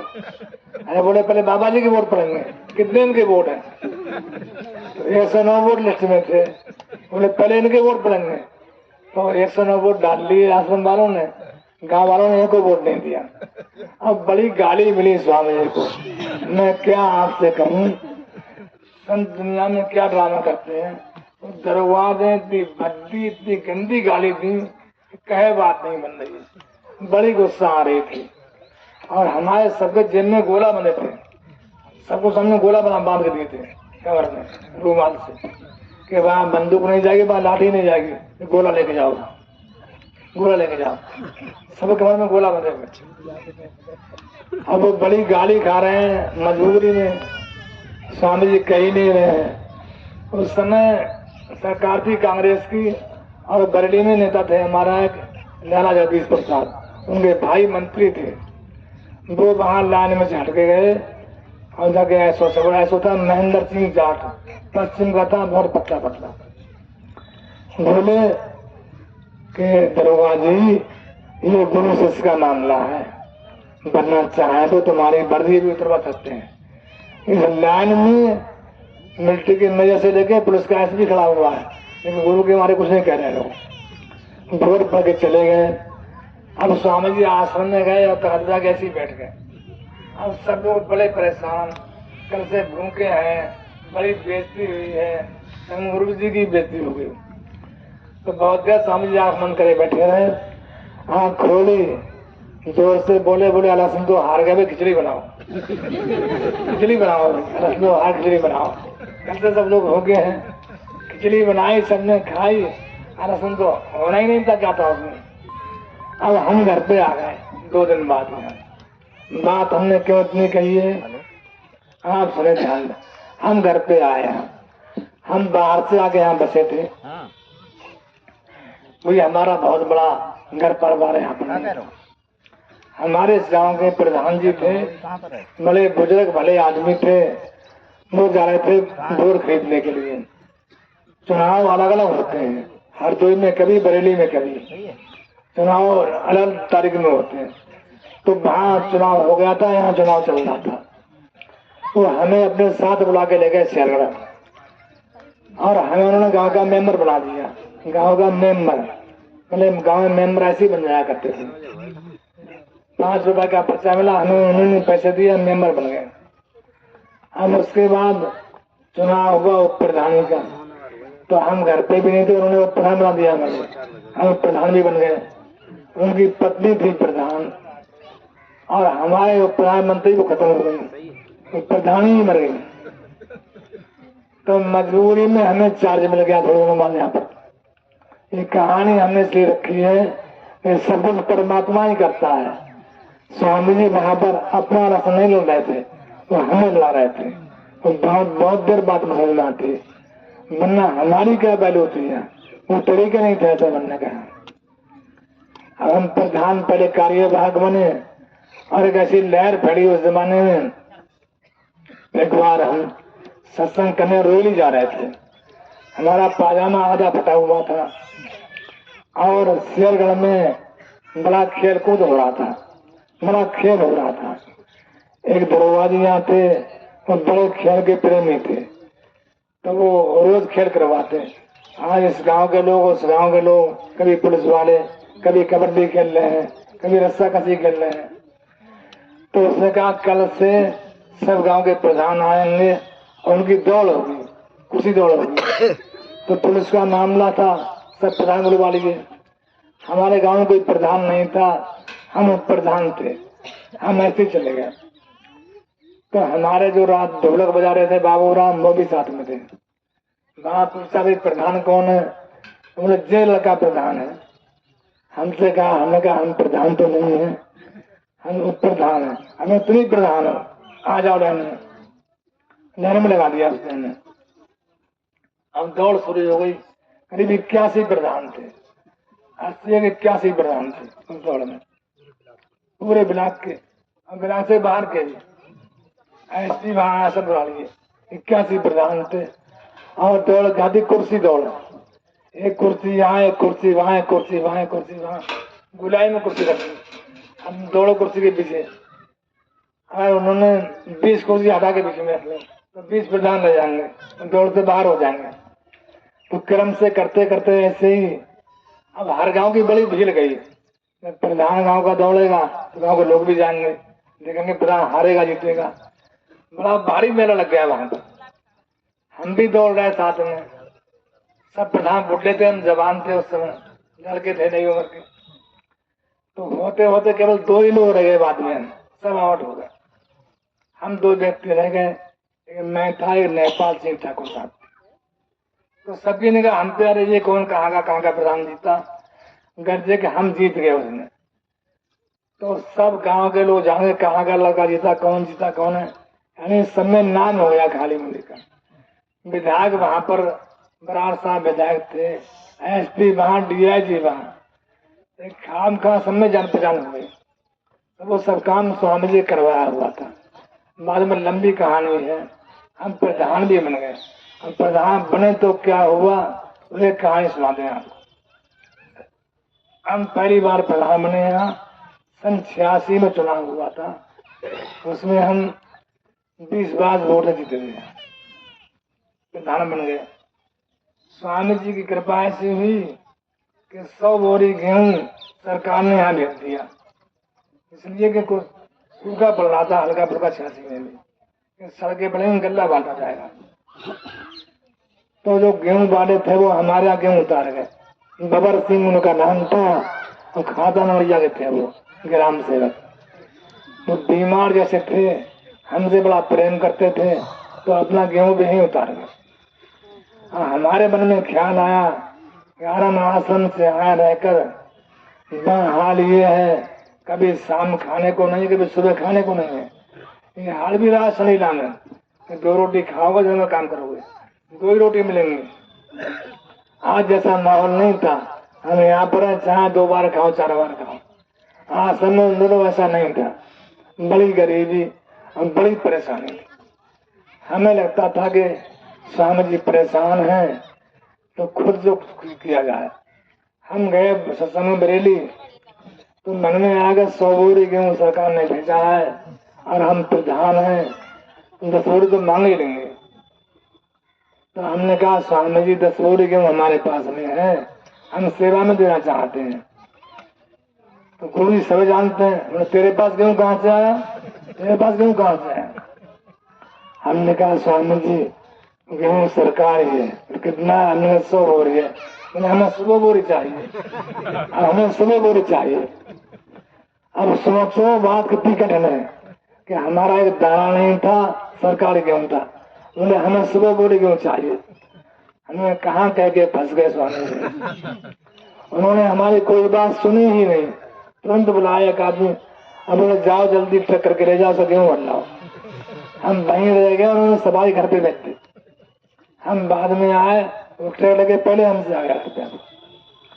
तो यही सब गांव के लोग थे, देख रहे हैं, बताओ अच्छा प्रधान बना, गेहूं गरीबों का बाहर भेज रहा है, गुरु जी के भेज रहा है, सब गांव सड़क पे आ गया। अब जब पकड़ा जाएगा, आप ये मरेगा, सारी बातें लोग सोचते हैं। हमने बहुत सारा गेहूं बाहर भेज दिया। और तो और ऐसा हुआ, 99 बोरी गेहूं थे हमारे पास, भी खाने के गेहूं नहीं थे, तो एक वो गेहूं निकाल के उसमें हमने डाल लिए थे। स्वामी जी ने पर्चा भेजा, गेहूं 100 बोरी चाहिए, कम बिल्कुल नहीं होना चाहिए, गेहूं 100 बोरी कम बिल्कुल नहीं होना चाहिए। तो जो घर में गेहूं खाली 30 किलो बोरी मूल्य के देना पड़े, घर में कोई दाना नहीं रहा और गेहूं और मूल्य के देना पड़े, तो सारे गेहूं वहां चले गए। अब हाल क्या हुआ, यहाँ सबको मालूम पड़ गया गेहूं वहां चला गया। यहाँ से बहुत लंबी बात है। हम डर के मारे घर से भाग गए, क्या होगा, दूर से आदमी गेहूं है। 1 महीना बीत गया, ये कुमार का महीना आ गया, अगर रात में मेला लग रहा था उस समय की बात। हम आके यहाँ उतरे रोड पे, तो मिला के जो वीडियो थे उनकी गाड़ी आ गई है। पहले यहाँ आबादी नहीं थी आसपास, घर हमारा अकेला था, रोड तक घर नहीं थे, रोड तक सब साफ मैदान था। जैसे हम उतरे आके, तो वीडियो बना रहे, भी नहीं चलो गेहूं दिखाओ, कितना गेहूं बट गया, कितना रह गया। हमारा गेहूं तो सब पड़ा है, तुमने जाओ गिनती करवा दो, हम जाओ गिनती करवा दो। हमने कहा बेकार, ये क्या कह दिया गुरु जी, अब क्या होगा, इससे तो एक बार कह देते सबके गेहूं बिक गया, सजा एक ही मिलती। अब झूठ भी बोल गए और गेहूं भी है नहीं, और ये देखने जा रहे हैं। तो 4 लोग, एक FCI के बाबू थे, लज्जाराम वीडियो थे, बबर सिंह ग्राम सेवक थे, निजाम बाबू अकाउंटेंट थे। 4 लोग सड़क से आए, आगे आगे हम पीछे पीछे वो। ये घर से 30 मीटर दूर सड़क है। ये लग रहा था कि स्वामी जी कहाँ भग जाए, मर जाए, क्या करें, बड़ी बदनामी होगी। गांव वाले मजाक बनाएंगे, सामने खड़े हुए हैं और पुलिस पकड़ के ले जाएगी, और हम गरीब आदमी, दाना हमारे पास देने का 100 बोरी गेहूं सरकारी। आज भी वो कहानी याद करके आंखों में आंसू आ जाते हैं। गुरु क्या होता है, हम आए, ताला लगा हुआ था, ताले की एक चाबी उन पर थी, एक चाबी हम पर थी। तो जैसे ही मैंने ताले को छुआ, ताले को हाथ लगाया, 1 मिनट की बात थी, तब तक सामने हूटर बजा, सामने रोड है, हूटर बजाती हुई गाड़ी एक आई। तो उन दोनों गाड़ी जो थी, हूटर की गाड़ी आमतौर पर नहीं थी, नेता भी नहीं थे, केवल डीएम न होता था, उसी गाड़ी में हूटर होता था। जिलाधिकारी गाड़ी में एक हूटर होता था। हूटर बजा तो पीछे मुड़ के देखा वीडियो में, तो सामने देखा जिलाधिकारी बरेली, सामने गाड़ी खड़ी थी। अब वीडियो ने कहा, अरे हम लोग ब्लॉक से आए हैं और लिख के नहीं आए हैं, मूवमेंट भर के नहीं आए हैं, और डीएम ये ब्लॉक पे पहुंच जाएगा, अब सब सस्पेंड हो जाएंगे, जल्दी भाग चलो। तो बिना देखे वो लग गया, गेहूं देखा पूरा पाया गया, गेहूं देखा पूरा पाया गया, और लुक के भागे आए। वो सब लिखा, वो आज भी रखा है, गेहूं देखा पूरा पाया गया।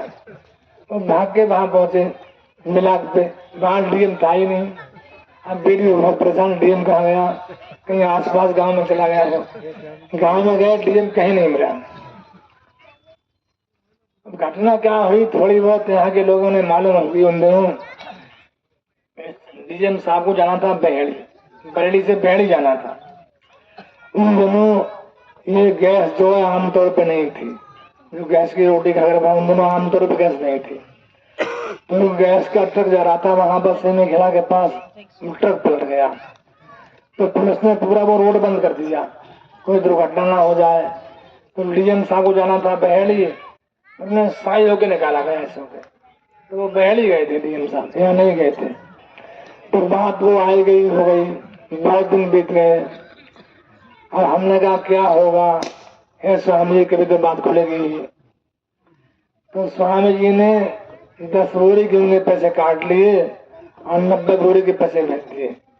165 रुपया क्विंटल उन दोनों गेहूं था सरकारी कीमत पे। तो 90 बोरी गेहूं के जो पैसे बने 15-16 हजार रुपए दिए स्वामी ने। अब वो ऐसा हुआ, काम शुरू हो गया। हमारे गांव की लेबर थी, सड़क पड़ेगी पिपौली के पीछे। तो उन दिनों बाजार में गेहूं 2 रुपए किलो था, और सरकारी गेहूं था 2.25 किलो।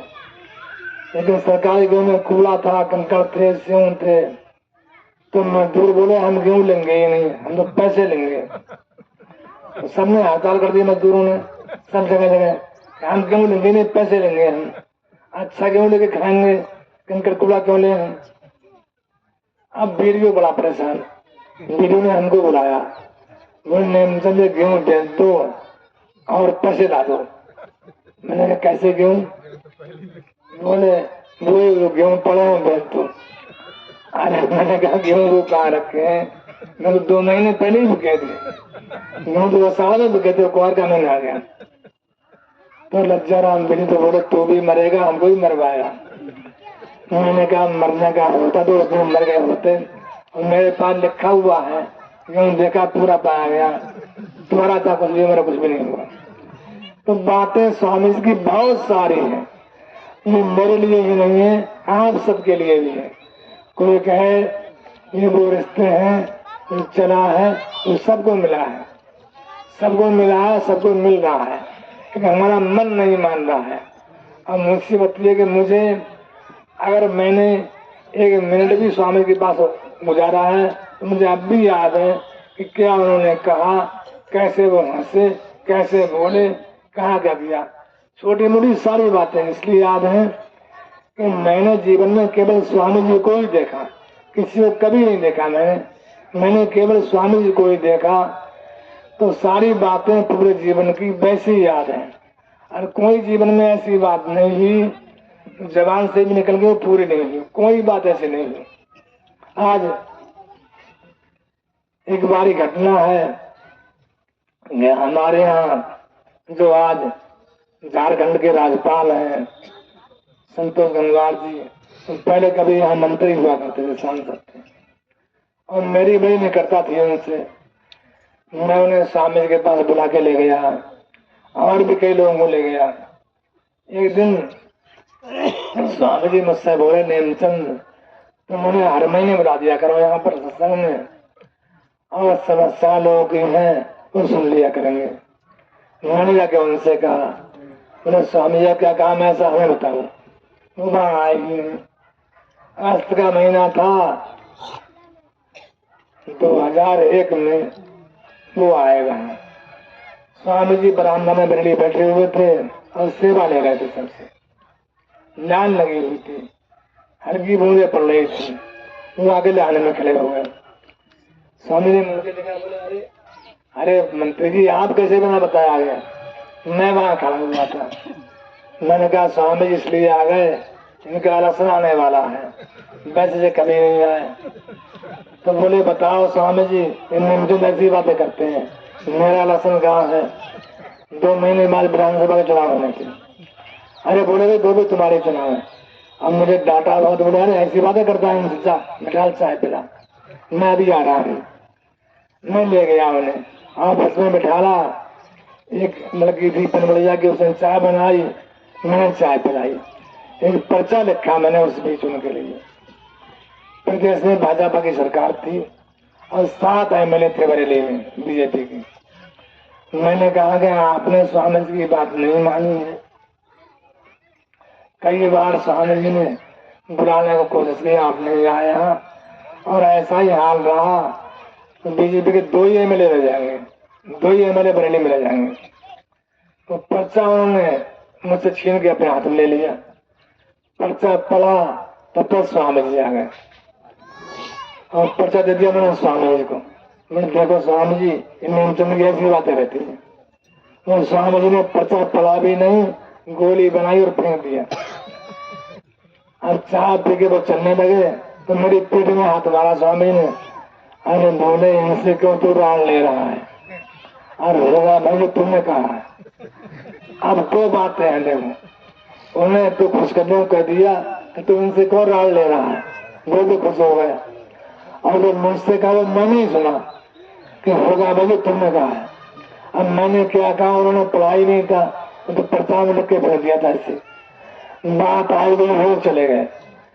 गए स्वामी जी सलीला और मरने की घोषणा कर दी। बड़ा ड्रामा किया, दुनिया को नचा के फेंक दिया। सारी दुनिया घूम गई उसमें। बड़ा भारी भीड़ जहाँ था मेरे लगे। सब लंबी कहानियां हैं और सारी कहानी सुनाने कई दिन चाहिए। उन्होंने स्वामी जी ने एक मोबाइल फोन दिया था। उन्होंने मोबाइल फोन कहीं हुआ ही नहीं करते थे, किसी के पास मोबाइल नहीं था। बरेली में कोई मोबाइल नहीं था, न DM पर, न CM पर और न मंत्री पर। मेरे पास मोबाइल था। वो जर्मन से लगा दिया स्वामी जी ने। तो मैंने कहा स्वामी जी मैं गरीब आदमी हूँ, मैं क्या करूँगा मोबाइल का? अरे बोले मोबाइल दे रहा हूँ इसलिए तू जहाँ भी रहेगा मेरी पकड़ में रहेगा, तू जहाँ भी रहेगा मेरी पकड़ में रहेगा। बात क्या थी समझ में नहीं आई। मोबाइल की लंबी कहानी, वो मोबाइल अब भी रखा हुआ है, बहुत बड़ा हैंडसेट है, 1 करोड़ में। सबको कहानी मालूम है। राजनाथ सिंह आए, राजनाथ सिंह ने क्या कहा क्या किया। और अगर मैं कहूँ उन्होंने कुछ भी नहीं कहा, जो उन्होंने कहा वो सब लिख के मैंने दिया था। तो मैंने लिख के दिया उनके लिए, तुम्हें ये कहना है और स्वामी जी को ये कहना है। बहुत लंबी कहानी है। आपको मालूम है स्वामी ने कर दी मरने की घोषणा। हम उस दिन परसों में थे। क्यों थे वहां कि हम उन दिनों नवाबोनी में थे और बहुत कर्जा हम पे आ रहा था भट्टे वालों का। बड़ी बिल्डिंग बनवा डाली स्वामी जी ने और पैसा कोई नहीं दिया। और वो भट्टे वाले बोले हमें पैसा चाहिए। तो हमने कहा भंडारे में जा रहे हैं, अल्लाह के दे देंगे पैसा। भंडारे में गए, वहां 1 और रुपया नहीं दिया स्वामी जी ने। एक प्रधान जी हमारे बीच यहीं पर बैठे पड़े, नेमाराम जी सिमरुद्वादी, शायद उन्हें याद रही हुई बात हो। ये हमसे बोले कि नीमचंद 50,000 रुपये जमा करना है हमें। स्वामी जी का बैंक था उस समय और हम उस बैंक के मैनेजर थे आके बरेली के। तो बोले 50,000 रुपये जमा करना है हमें। हमने कहा स्वामी से, उन्होंने हाँ पैसा ले लो इनसे और हम आगे कागज तुम्हें बरेली बना देंगे। तो हम लालच में प्रधान जी के साथ आए दौरा तक कि बिना पैसे लिए वहां कैसे जाएंगे, भट्टे वाले बैठे हैं, जाएंगे तो कहेंगे कैसे खा लिया है। हम आए तो रास्ते में रुके परसुरंगा, गाँव का वहीं आसपास में है। रात में फोन आ गया तो शरीर छोड़ रहे स्वामी, शरीर छोड़ रहे स्वामी। वो दौड़े से हमारे पास में भाग के आए, हम दौड़े गए, वहां फोन किया आश्रम में, पता लगा कि हाँ बात सही है। सब लोग रोना पीटना मचा पूरे आश्रम में। सुबह को 21 तारीख थी।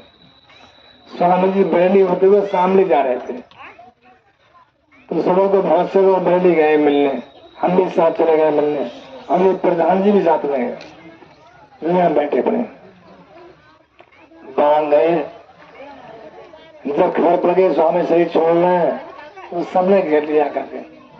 और स्वामी जी आए, तखत पे ऐसे ही बैठ गए, ऐसा चेहरा बना लिया स्वामी जी ने, बिल्कुल मुरझाई छाई हुई, बोले ही नहीं, लगा बिल्कुल मरी जाएंगे, बिल्कुल मरा हुआ चेहरा, बिल्कुल बोले ही नहीं, चुपचाप आके ऐसे ही बैठ गए।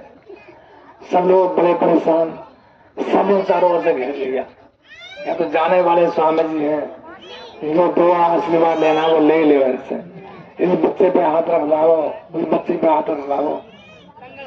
और हमने मन में सोचा कि लगता है स्वामी जी अब नहीं मिलेंगे, और हमारी बात ही नहीं होगी स्वामी से। स्वामी जी के ऑफिस में बैठे और हम बाहर आ गए रोड तक निकल गए। तो स्वामी ने कहा ड्राइवर से, जाओ बुला के लाओ नेमचंद को।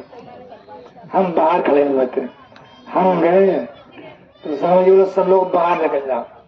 सब कमरे से बाहर निकाल दिए, दयाली बाहर, ज्ञान जी बाहर, और पीलीभीत के बहुत से लोग थे, सब बाहर, सबको बाहर निकालो। अब अकेले में बात करना है, अकेले में बात क्या हो रही, कल को हम मरने जा रहे हैं स्वामी। अकेले बुलाया हमसे, नया सब लोग तुम भी बाहर चली जाओ। हाँ, हमारे काम पे मुंह रखे बोले नेमचंद खास बात है। मैंने कहा कौन सी खास बात कह रहे हैं स्वामी? बोले आज तारीख है 21 और मैं 26 को रोड के आ रहा हूँ यहाँ पर, तब तक तुम अकेले में संतोष को बुला लाना। अरे मैंने कहा इतने संत महात्मा, संतोष से क्या काम है आपका? बोले अकेले में बुला के लाना। स्वामी जी बाहर चले गए, हम दोबारा उन्हें बुला के ले गए। 26 तारीख को स्वामी जी आए बहनी, तो इतना बड़ा मेला इकट्ठा हो गया कि 5 दिन में सब में खबर पड़ गई। मैंने पत्रकार लोग वहां पहुंच गए, अकेले संतोष जी को बुला के लाए। वो गए तो 1 घंटा बाद के स्वामी जी कमरे में बैठ करके, वहां हम भी नहीं थे, क्या कहा क्या नहीं क्या पता नहीं। जब वो बाहर चले आश्रम से, धन से हमारे साथ थे, हम उन्हें गाड़ी पर छोड़ने लगे, तो वो जोर से हंसे और हमसे हाथ मिलाया, नमस्ते की। हमने कहा क्या बात है, सब लोग रो रहे हैं जी हंस रहे हैं, वे सब लोग रो रहे हैं जी हंस रहे हैं, क्या मजाक बना रहे हैं? वो चले गए। सारी बातें स्वामी ने उनसे की कि हम ऐसा कर रहे हैं, हम मरने का ड्रामा कर रहे हैं, तुम नहीं करो। उन्हें सारी बातें बता दी। उसके बाद बहुत लंबा ड्रामा किया, इतना लंबा ड्रामा था, रोज अखबार में छपे करे शरीर छोड़ेंगे स्वामी जी। मीडिया ने छाप छाप के बड़ा हैरान कर दिया, दुनिया भर का आदमी आश्रम में पहुंच गया, कहीं तिल रखने को जगह नहीं गई। हम भी वहां पहुंच गए।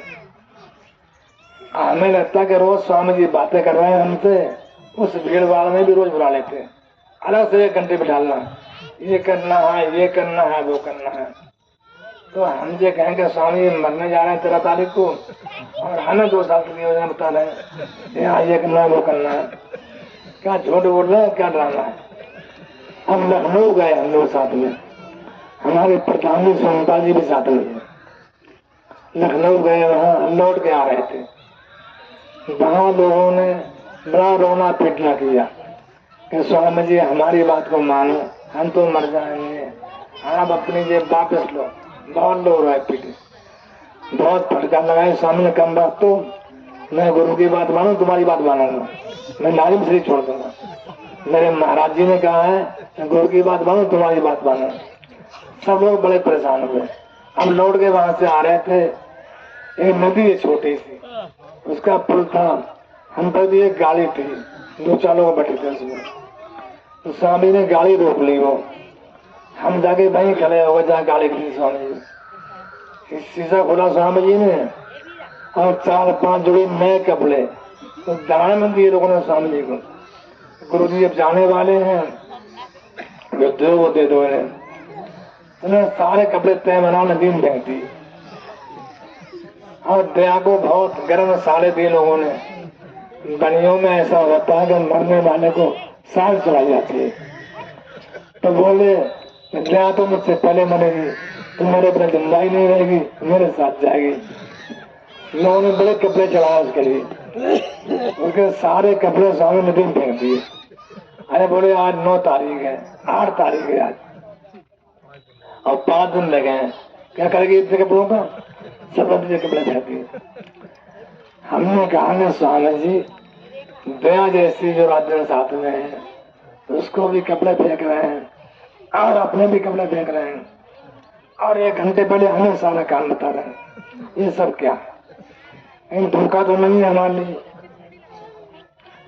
हम सुबह गए, बड़ी लंबी भीड़ लगी थी, बहुत लंबी लाइन थी, लेकिन हमें छूट थी मिलने की। हम चले गए, एक पर्चा लिख के रखा हमने, तो उस समय जो हिसाब किताब था तो स्वामी जी पर हमारे 4,86,000 रुपये थे। बिल्डिंग की जो बकाया थी उस समय 4,75,000 रुपये स्वामी जी पर चढ़ाओ थे। उस जाके हमने पर्चा दिया स्वामी जी को। हमने कहा स्वामी जी परसों मरने जा रहे हैं, कल में हिसाब तो रहेगा। पर्चा दिया हमने, स्वामी वाले भी रख ले तेरा हिसाब मैं जनवरी में करूंगा, तेरा हिसाब मैं जनवरी में करूंगा। अब बताओ परसों 13 नवंबर है, जनवरी 2 महीने बाद आएगी। दया बैंक चौकई, अरे जल्दी स्वामी जी मंदिर से क्या कह रहे हैं, मंदिर में क्या कह रहे हैं स्वामी जी? तो स्वामी ने खटवात बदल दी। अरे बोले इसका हिसाब करते। स्वामी जी मुझ पे कहाँ पैसे रखे, तो सिक्के बांध दो इसके लिए। वो 100 रुपये सिक्का बचा स्वामी ने, 2 पैसे भी थे, 10 पैसे भी थे, 50 पैसे भी। तो हमें 4,000 को सिक्के बांध दिए, 100 रुपये लाके बेचो, अपने पैसे पूरे कर लो। तो हमने कहा स्वामी सिक्का हमसे कौन लेगा, तुम खुद सिक्का बेच रहे हो तो तुम बेचो तो बचने के बाद में लूंगा, वापस कर लूंगा मैं। बहुत लंबी कहानी, सबने देखा है, बहुत से लोग यहाँ बैठे हुए हैं। जब राजनाथ सिंह आए और सबसे ताज्जुब की बात मानी, आप लंगर में गैस खत्म हो गई, बड़ी भीड़ थी, दिवाली का समय आ गया, दिन था इतवार का, गैस खत्म हो गई। अब लंगर वाले बड़े परेशान कि लाखों आदमी है, लंगर कैसे बनेगा। स्वामी जी से कहा तो स्वामी जी गैस खत्म हो गई है, उन्हें मिल रही है, उन्होंने चंद को बुलाओ, हमें बुलाया। अब तो कसम में तो अभी तेरे होते गैस नहीं मिल रही है, तेरे होते गैस नहीं मिल रही है, जल्दी फोन लगा एजेंसी वाले को। हमने उसको फोन लगाया तो क्या कहा, हमने क्या कहा स्वामी जी, मैं कह रहे मंत्री बोल रहा हूँ, कह रहे मंत्री बोल रहा हूँ। तो हमने कह दिया साहब मैं मंत्री का पीए बोल रहा हूँ, पीए बोल रहा हूँ मंत्री का। तो बोला साहब आज तो इतवार है और छुट्टी है, कल परसों दिवाली है, हम इतना तो हम नहीं दे पाएंगे। हमें मैंने कल मंत्री जी आया हूँ, से करवा दूंगा। मैंने कहा मैं पी हूँ, कल वो आ रहे हैं, तेरी एजेंसी खत्म हो जाएगी। वो भागा कानपुर से आया और 100 सिलेंडर भर के लाया, सब आसमान रहती है। अब वो मुझसे मिलने आया, वो आया स्वामी के पास, बोले साहब ये साहब से मिलवा दो। और मैं बैठा वाला पड़ा था। अरे बोले तू हट जाएगा, मैं साइड में खड़ा हो गया। वो बोला साहब हाथ जोड़ रहा हूँ, तो साहब बहुत नाराज हो रहे हैं, उनसे मेरी बात करवा दो। अरे बोले बहुत खतरनाक आदमी हो, उससे मैं बात कर लूंगा, तू से मैं बात कर लूंगा। तो उसने 5,000 रुपये दे गया उल्टे बात सेवा में और बाद में भाग गया। मैं जाते उससे मैं निपट लूंगा, उससे मन तू भाग जा। तो ऐसे ऐसे काम स्वामी जी के हैं, कहाँ से कौन मानेगा कौन जानेगा। वो चला गया, सारे काम स्वामी ने, सच है झूठ है क्या है, सारे काम करवा लिए। अब राजनाथ सिंह के आने का नंबर आ गया। सुबह को स्वामी जी ने मुझे बुलाया और 2 पर्चे लिखवाए, बोले ये लिखो, रामनाथ से ये कहेंगे और मैं ये कहूँगा। जो उन्होंने कहा कि मैंने पैर जमा दिया, ये उन्होंने नहीं कहा, ये पहले मैंने लिख के दिया था। तुम्हें ये कहना है और हमें ये कहना है। पूरी प्लानिंग बनाई स्वामी जी ने और संतोष जी शाम को ही वहां पहुंच गए थे एक पर्चा लेके लखनऊ भेजाने के लिए। वहां से लौट के उनके साथ आया रामनाथ सिंह के, जो पर्चा में लिखा था वही कहा था उन्होंने, कुछ भी नया नहीं कहा। आपने सुना होगा कि मेरे मुख्यमंत्री रहते हुए अगर कोई महात्मा शरीर छोड़ देगा तो मैं जल के मर जाऊंगा वहीं पर। मैंने पैर गाड़ दिया है, मिलता है ये पैर थोड़ी पीछे हटेगा जब आप जो ये वापस लोगे। बड़ा लंबा इतिहास। ये सारी कहानियां एक संत का वो जीवन है जिसको हम नहीं जानते, तो कोई नहीं जानता। बहुत कम लोग हैं जो उनके बारे में जानते हैं। और अगर मैं ये कहूँ जितना स्वामी जी ने मुझे समझाया है उतना तो किसी अपने नजदीक से नजदीक आदमी को मालूम ही नहीं है क्या करना चाहना है, बता ही नहीं कभी स्वामी ने। अब मैं आ गया, चले गए रामनाथ सिंह।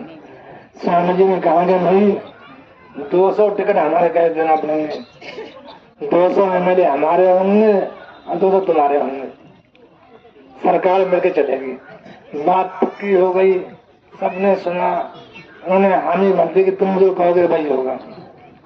तो रामनाथ सिंह बोले चलते बाद बोले स्वामी जी मैं तो वहाँ कम मिलता हूँ, मुख्यमंत्री हूँ, उस समय प्रदेश के मुख्यमंत्री थे। तो चाचा हमारे गंगाधर सिंह हैं, वो यहाँ आश्रम में रहेंगे, कोई काम नहीं बता देना। स्वामी जी बोले मेरा कोई काम नहीं है, ये नेमचंद जगह से काम है। अब बताओ कि मुख्यमंत्री के सामने खड़ा करके ये नेमचंद जगह से वहां पर काम है, तो कौन सी बात दुनिया में ऐसी है जो गुरु ने दी ना हो, सब मिल सकती है।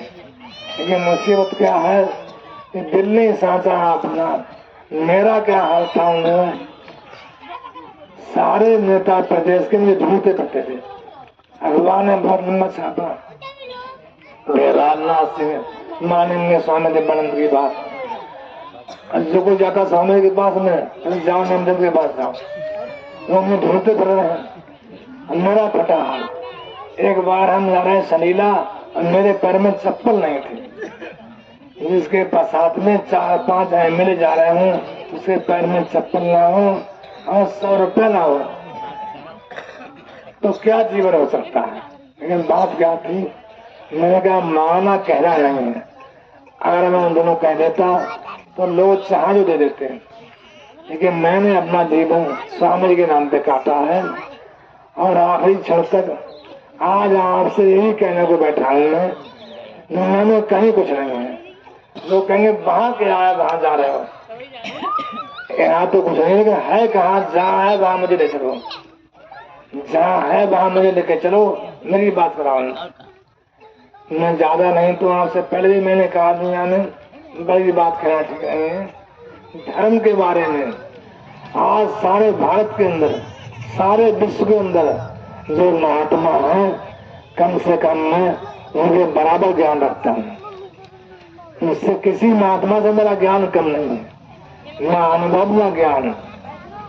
लेकिन मुसीबत क्या है, छोटी दुकान है, समझ में आना किसी को बहुत मुश्किल काम है। मैं एक आम छोटा सा आदमी हूँ, मैं कोई महात्मा नहीं हूँ। मैं बड़ी महात्मा की बात सुनता हूँ फोन पे डिबेट में कि फला महात्मा ये कह रहा है, रामपाल जी ये कह रहे हैं, फलाने बाबा ये कह रहे हैं। आजकल एक बात आपको याद है, 2 महीने पहले घटना हुई, भोले बाबा का बहुत दुनिया में नाम था, बड़ी चर्चा हुई है दुनिया भर में। और मैं आपसे कहूँ मेरे पास रह के सीखे हैं, मेरे पास 8 दिन रहे हैं महात्मा होने से पहले। कोई नहीं मानेगा, सारे प्रमाण मेरे पास मौजूद हैं, डेट बाई डेट याद है, वो भी भूल नहीं गए होंगे। उन्होंने मेरी कुट्टी काटी, भोले बाबा ने मेरी मशीन खा दी, मेरी कुट्टी खा दी, वो दिन सब मुझे याद है।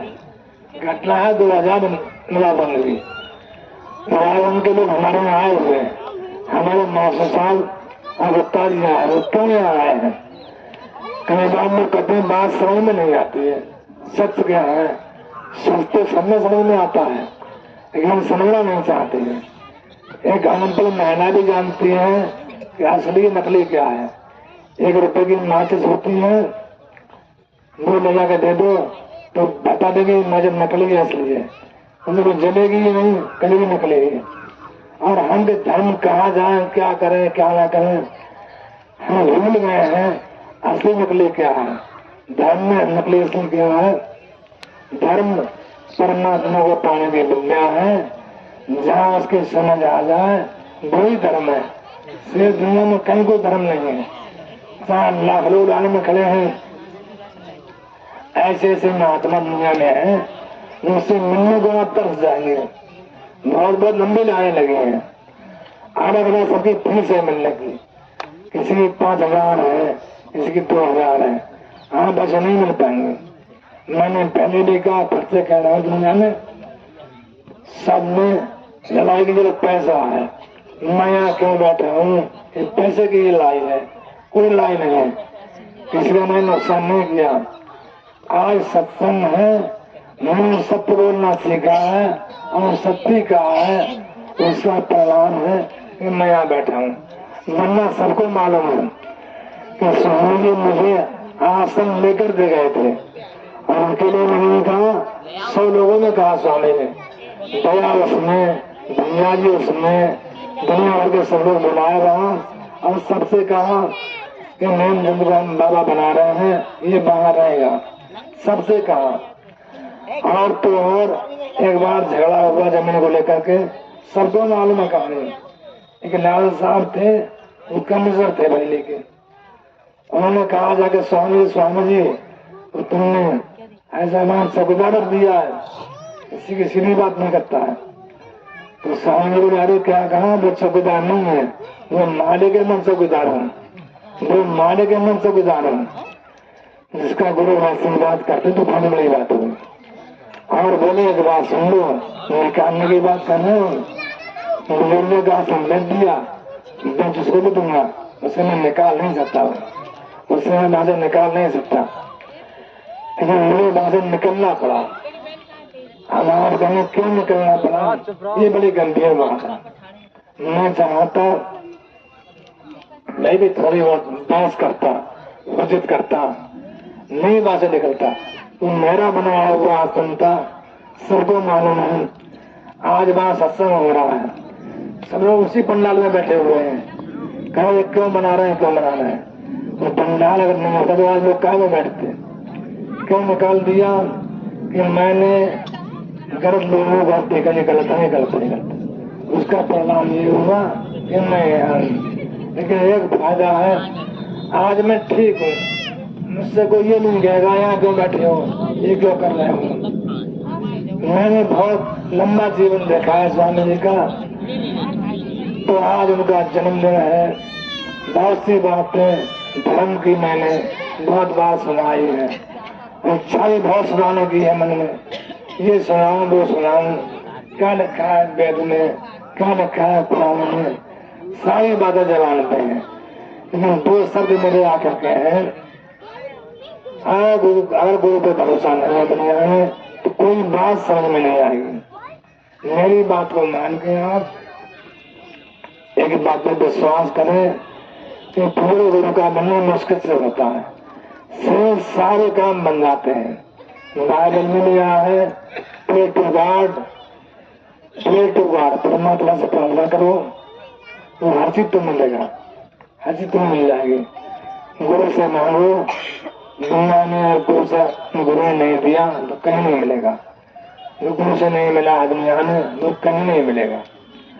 आज स्वामी जी का जन्मदिन है, उनकी ओर से मैं आपको एक आश्वासन दे रहा हूँ दुनिया में कि आपका ये जीवन हंसी खुशी कटेगा, और जाते समय आप जाएंगे तो गुरु के साथ जाएंगे, बेफिक्र होकर दुनिया में रहिए।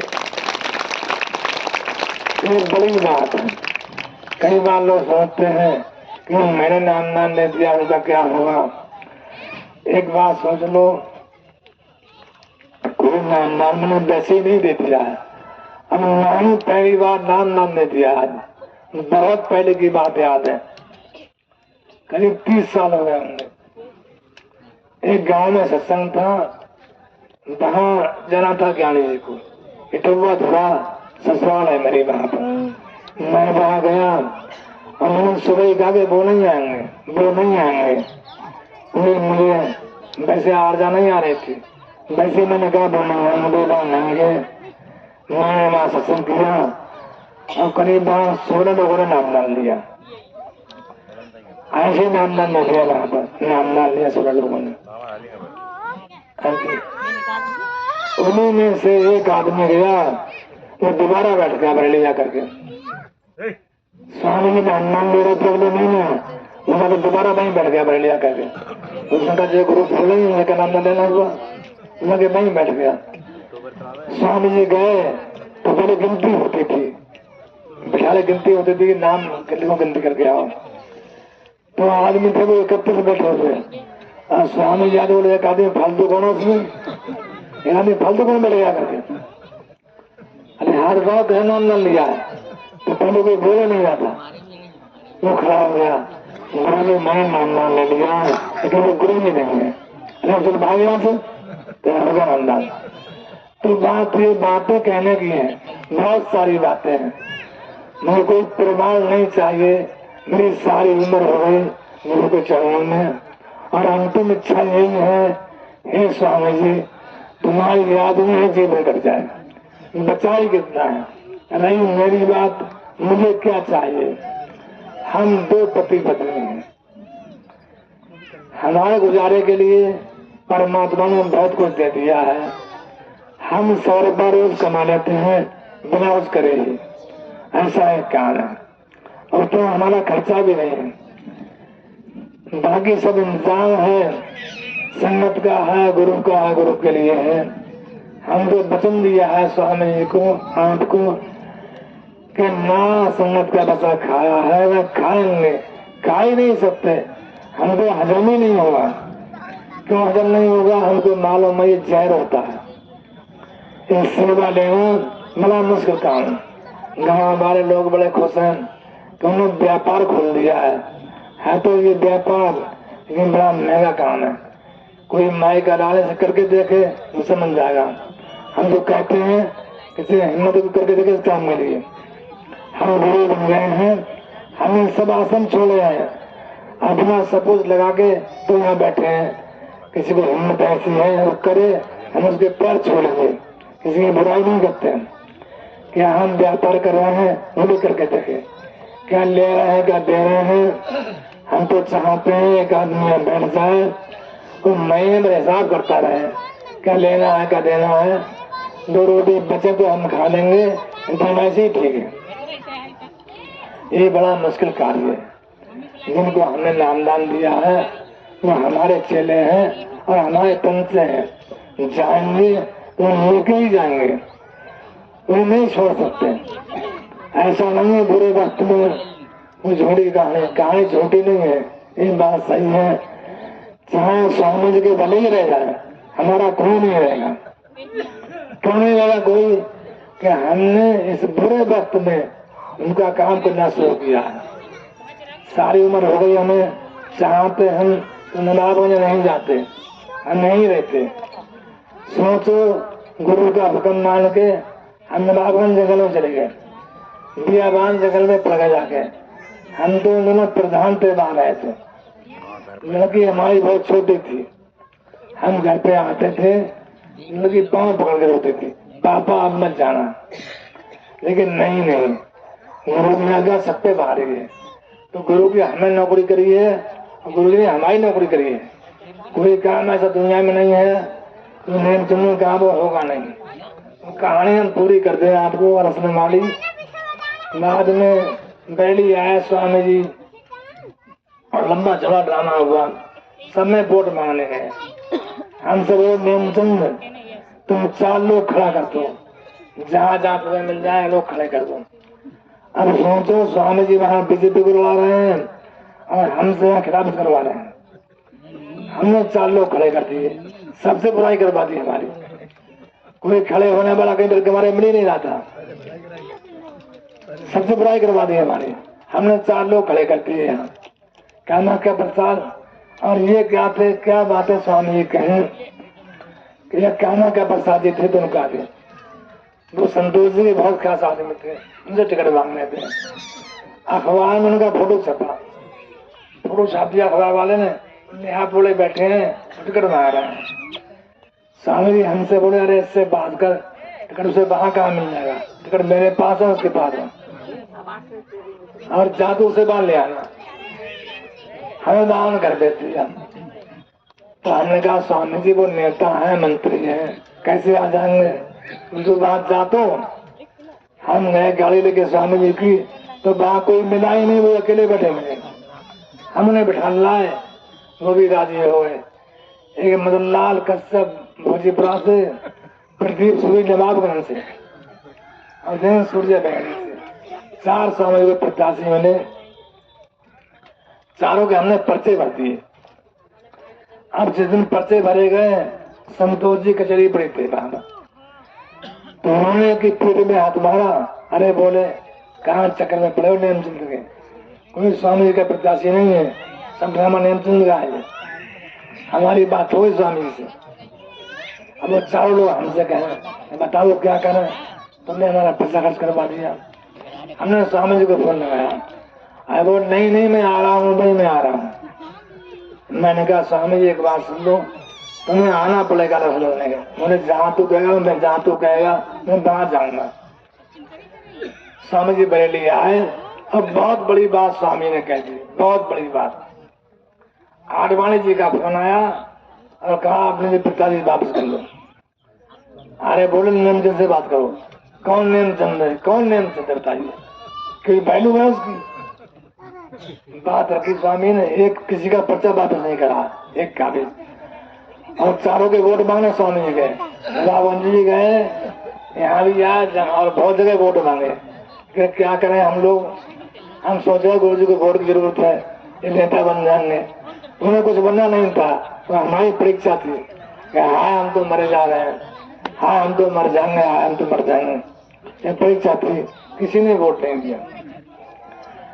अब गए काउंटिंग पर हम लोग, और स्वामी ने ये भी कहा ये सोच लो, अगर वोट नहीं दोगे तो तुम्हारा नाम कटवा दूंगा मैं। बीसलपुर में गए स्वामी जी, वहां सूरज उठता थे प्रत्याशी, हमें साथ लेके वहां उनके पास में गए। रात के 12 बजे वहां सभा की। अब बोले देखो सारे गुना माफ कर दूंगा, किसी ने मेरे कैसे वोट नहीं दिया तो परमात्मा ने कह के उसका नाम कटवा दूंगा, परमात्मा ने कह के नाम कटवा दूंगा। अब क्या मतलब स्वामी जी को गए, वोट पड़ गए। स्वामी जी बोले जिस दिन वोट खुलेंगे तो मेरे सामने ही हो गए। 24 तारीख को वोट खुल रहे थे, 14 को वोट पड़े थे। यहाँ सत्संग था बरेली, स्वामी सत्संग कर रहे थे, और इतने लोग भी नहीं गए होंगे सत्संग, इतने हम आ गए, बहुत कम लोग थे। क्योंकि एक तो मरने की शर्म, स्वामी जी मरे नहीं। दूसरी जगह गया समय तो कोई डर के मारे गया ही नहीं, 200-250 आदमी बैठे होंगे और सत्संग कर रहे थे स्वामी जी। मैं बिल्कुल पीछे बैठा हुआ था। अब काउंटिंग चल रही थी बरेली में, तो हर मिनट पे खबर जा रही थी कौन सा 3 लोग जीते बरेली में। बरेली में 3 लोग जीत गए। स्वामी जी मन से बोले, अरे बोले बधाई हो फरीदपुर के लोगों के लिए, विजयपाल वहां जीत गए, लड्डू बांटो सब लोग। अब मेरे मन में पीछे बैठे हम आया स्वामी जी पर्चे में 2 लोग लगे थे, 3 कहाँ जीते जा रहे हैं। 2 महीने पहले की बात कि मैंने कहा जो पर्चा मैंने दिया था उसमें 2 लोग लगे थे, 3 कहाँ जीत गए। ये बात मैं मन में सोच ही रहा था, तुरंत स्वामी ने नाई भारे नेमचंद जल्दी यहाँ पर आ। मैं उठ गया पीछे से, अरे जल्दी मेरी बात सुन, संतोष जी से बात कर। वो विजयपाल हार गया, विजयपाल हार गया। मेरे सुनते ही 30 आदमी हार गया, 2 ही एमएलए रह गए बरेली में, 2 ही रह गए। तो बहुत लंबी कहानी मैंने सुनाई इसलिए कि मेरा उनका क्या रिश्ता है, क्या रिश्ता शिक्षकों का हो सकता है। बहुत सारी हजारों कहानियां ऐसी हैं तो धर्म को समझाने के लिए काफी है। धर्म को समझना है तो ये फुर्सत में यहाँ पर आइए। आज ये पहला दिन है, हमारे स्वामी जी का जन्मदिन का भंडारा है। अब 8 दिन से हम सोच रहे थे कि नई जगह में सत्संग करेंगे, स्वामी की इच्छा थी। और 4 दिन पहले बड़ा मौसम खराब हो गया, हम बड़े कल से हम परेशान, क्या होगा क्या नहीं होगा। कल यहाँ पंडाल लगाया पर एसी में नहीं लगाई, यहाँ सत्संग नहीं हुआ। आज बड़ी कृपा हुई, सबकी दुआ स्वामी ने कबूल कर ली, यहाँ सत्संग हो गया। बाद में क्या हो क्या नहीं हो, मेरी ओर से आप सबको बहुत बहुत बधाई स्वामी जी की। सब लोग खुश रहेंगे, आराम से आए आराम से घर जाए, ये फिक्र मत करो यहाँ कुछ नहीं है। अगर यहाँ कुछ नहीं है तो कहीं कुछ नहीं है। अगर यहाँ नहीं मिला आपको तो कहीं कुछ नहीं मिलेगा। अरे सुनाने की बात दुनिया में कोई सुनाने वाला दमड़ा पैदा हुआ ही नहीं है, नहीं हो सकता है। मेरे पास धर्म की हर बात का उत्तर है। टेढ़े मेढ़े कैसी आदमी को आप यहाँ ले आओ, मैं सबको समझाना जानता हूँ। बड़े बड़े लोग मैंने समझा है। एक बार मैं भोजपुरा में था, एक दरोगा जी आ गया, 2-4 लोग यहाँ पर मौजूद होंगे। दोपहर का समय था, आए वो, अरे बोले यहाँ क्या होता है? कहा ये आश्रम है। कैसा आश्रम है? मंदिर नहीं, मूर्ति नहीं, ऐसा आश्रम होता है, यहाँ गुंडे लोग रहते हैं। कौन रहता है यहाँ? हम सब लोग डर गए। हम गन्ना भरा थे पीछे, यहाँ से मिट्टी में सोने हुए दोपहर पड़ रहे थे। घंटे में थोड़ा हमला आए तो सबने का साहब से इंचार्ज है, अरे बच्चे इंचार्ज है तो बुलाया। हम बाहर क्या बात है, उन्हें क्या होता है? मैं सत्संग क्या है, क्या बनाया है? तो मैंने कहा खड़े रहोगे बैठोगे? पहले बैठो उसके बाद बात होगी। मैंने थोड़ा उतार के नीचे रखा और उनसे बातचीत शुरू की।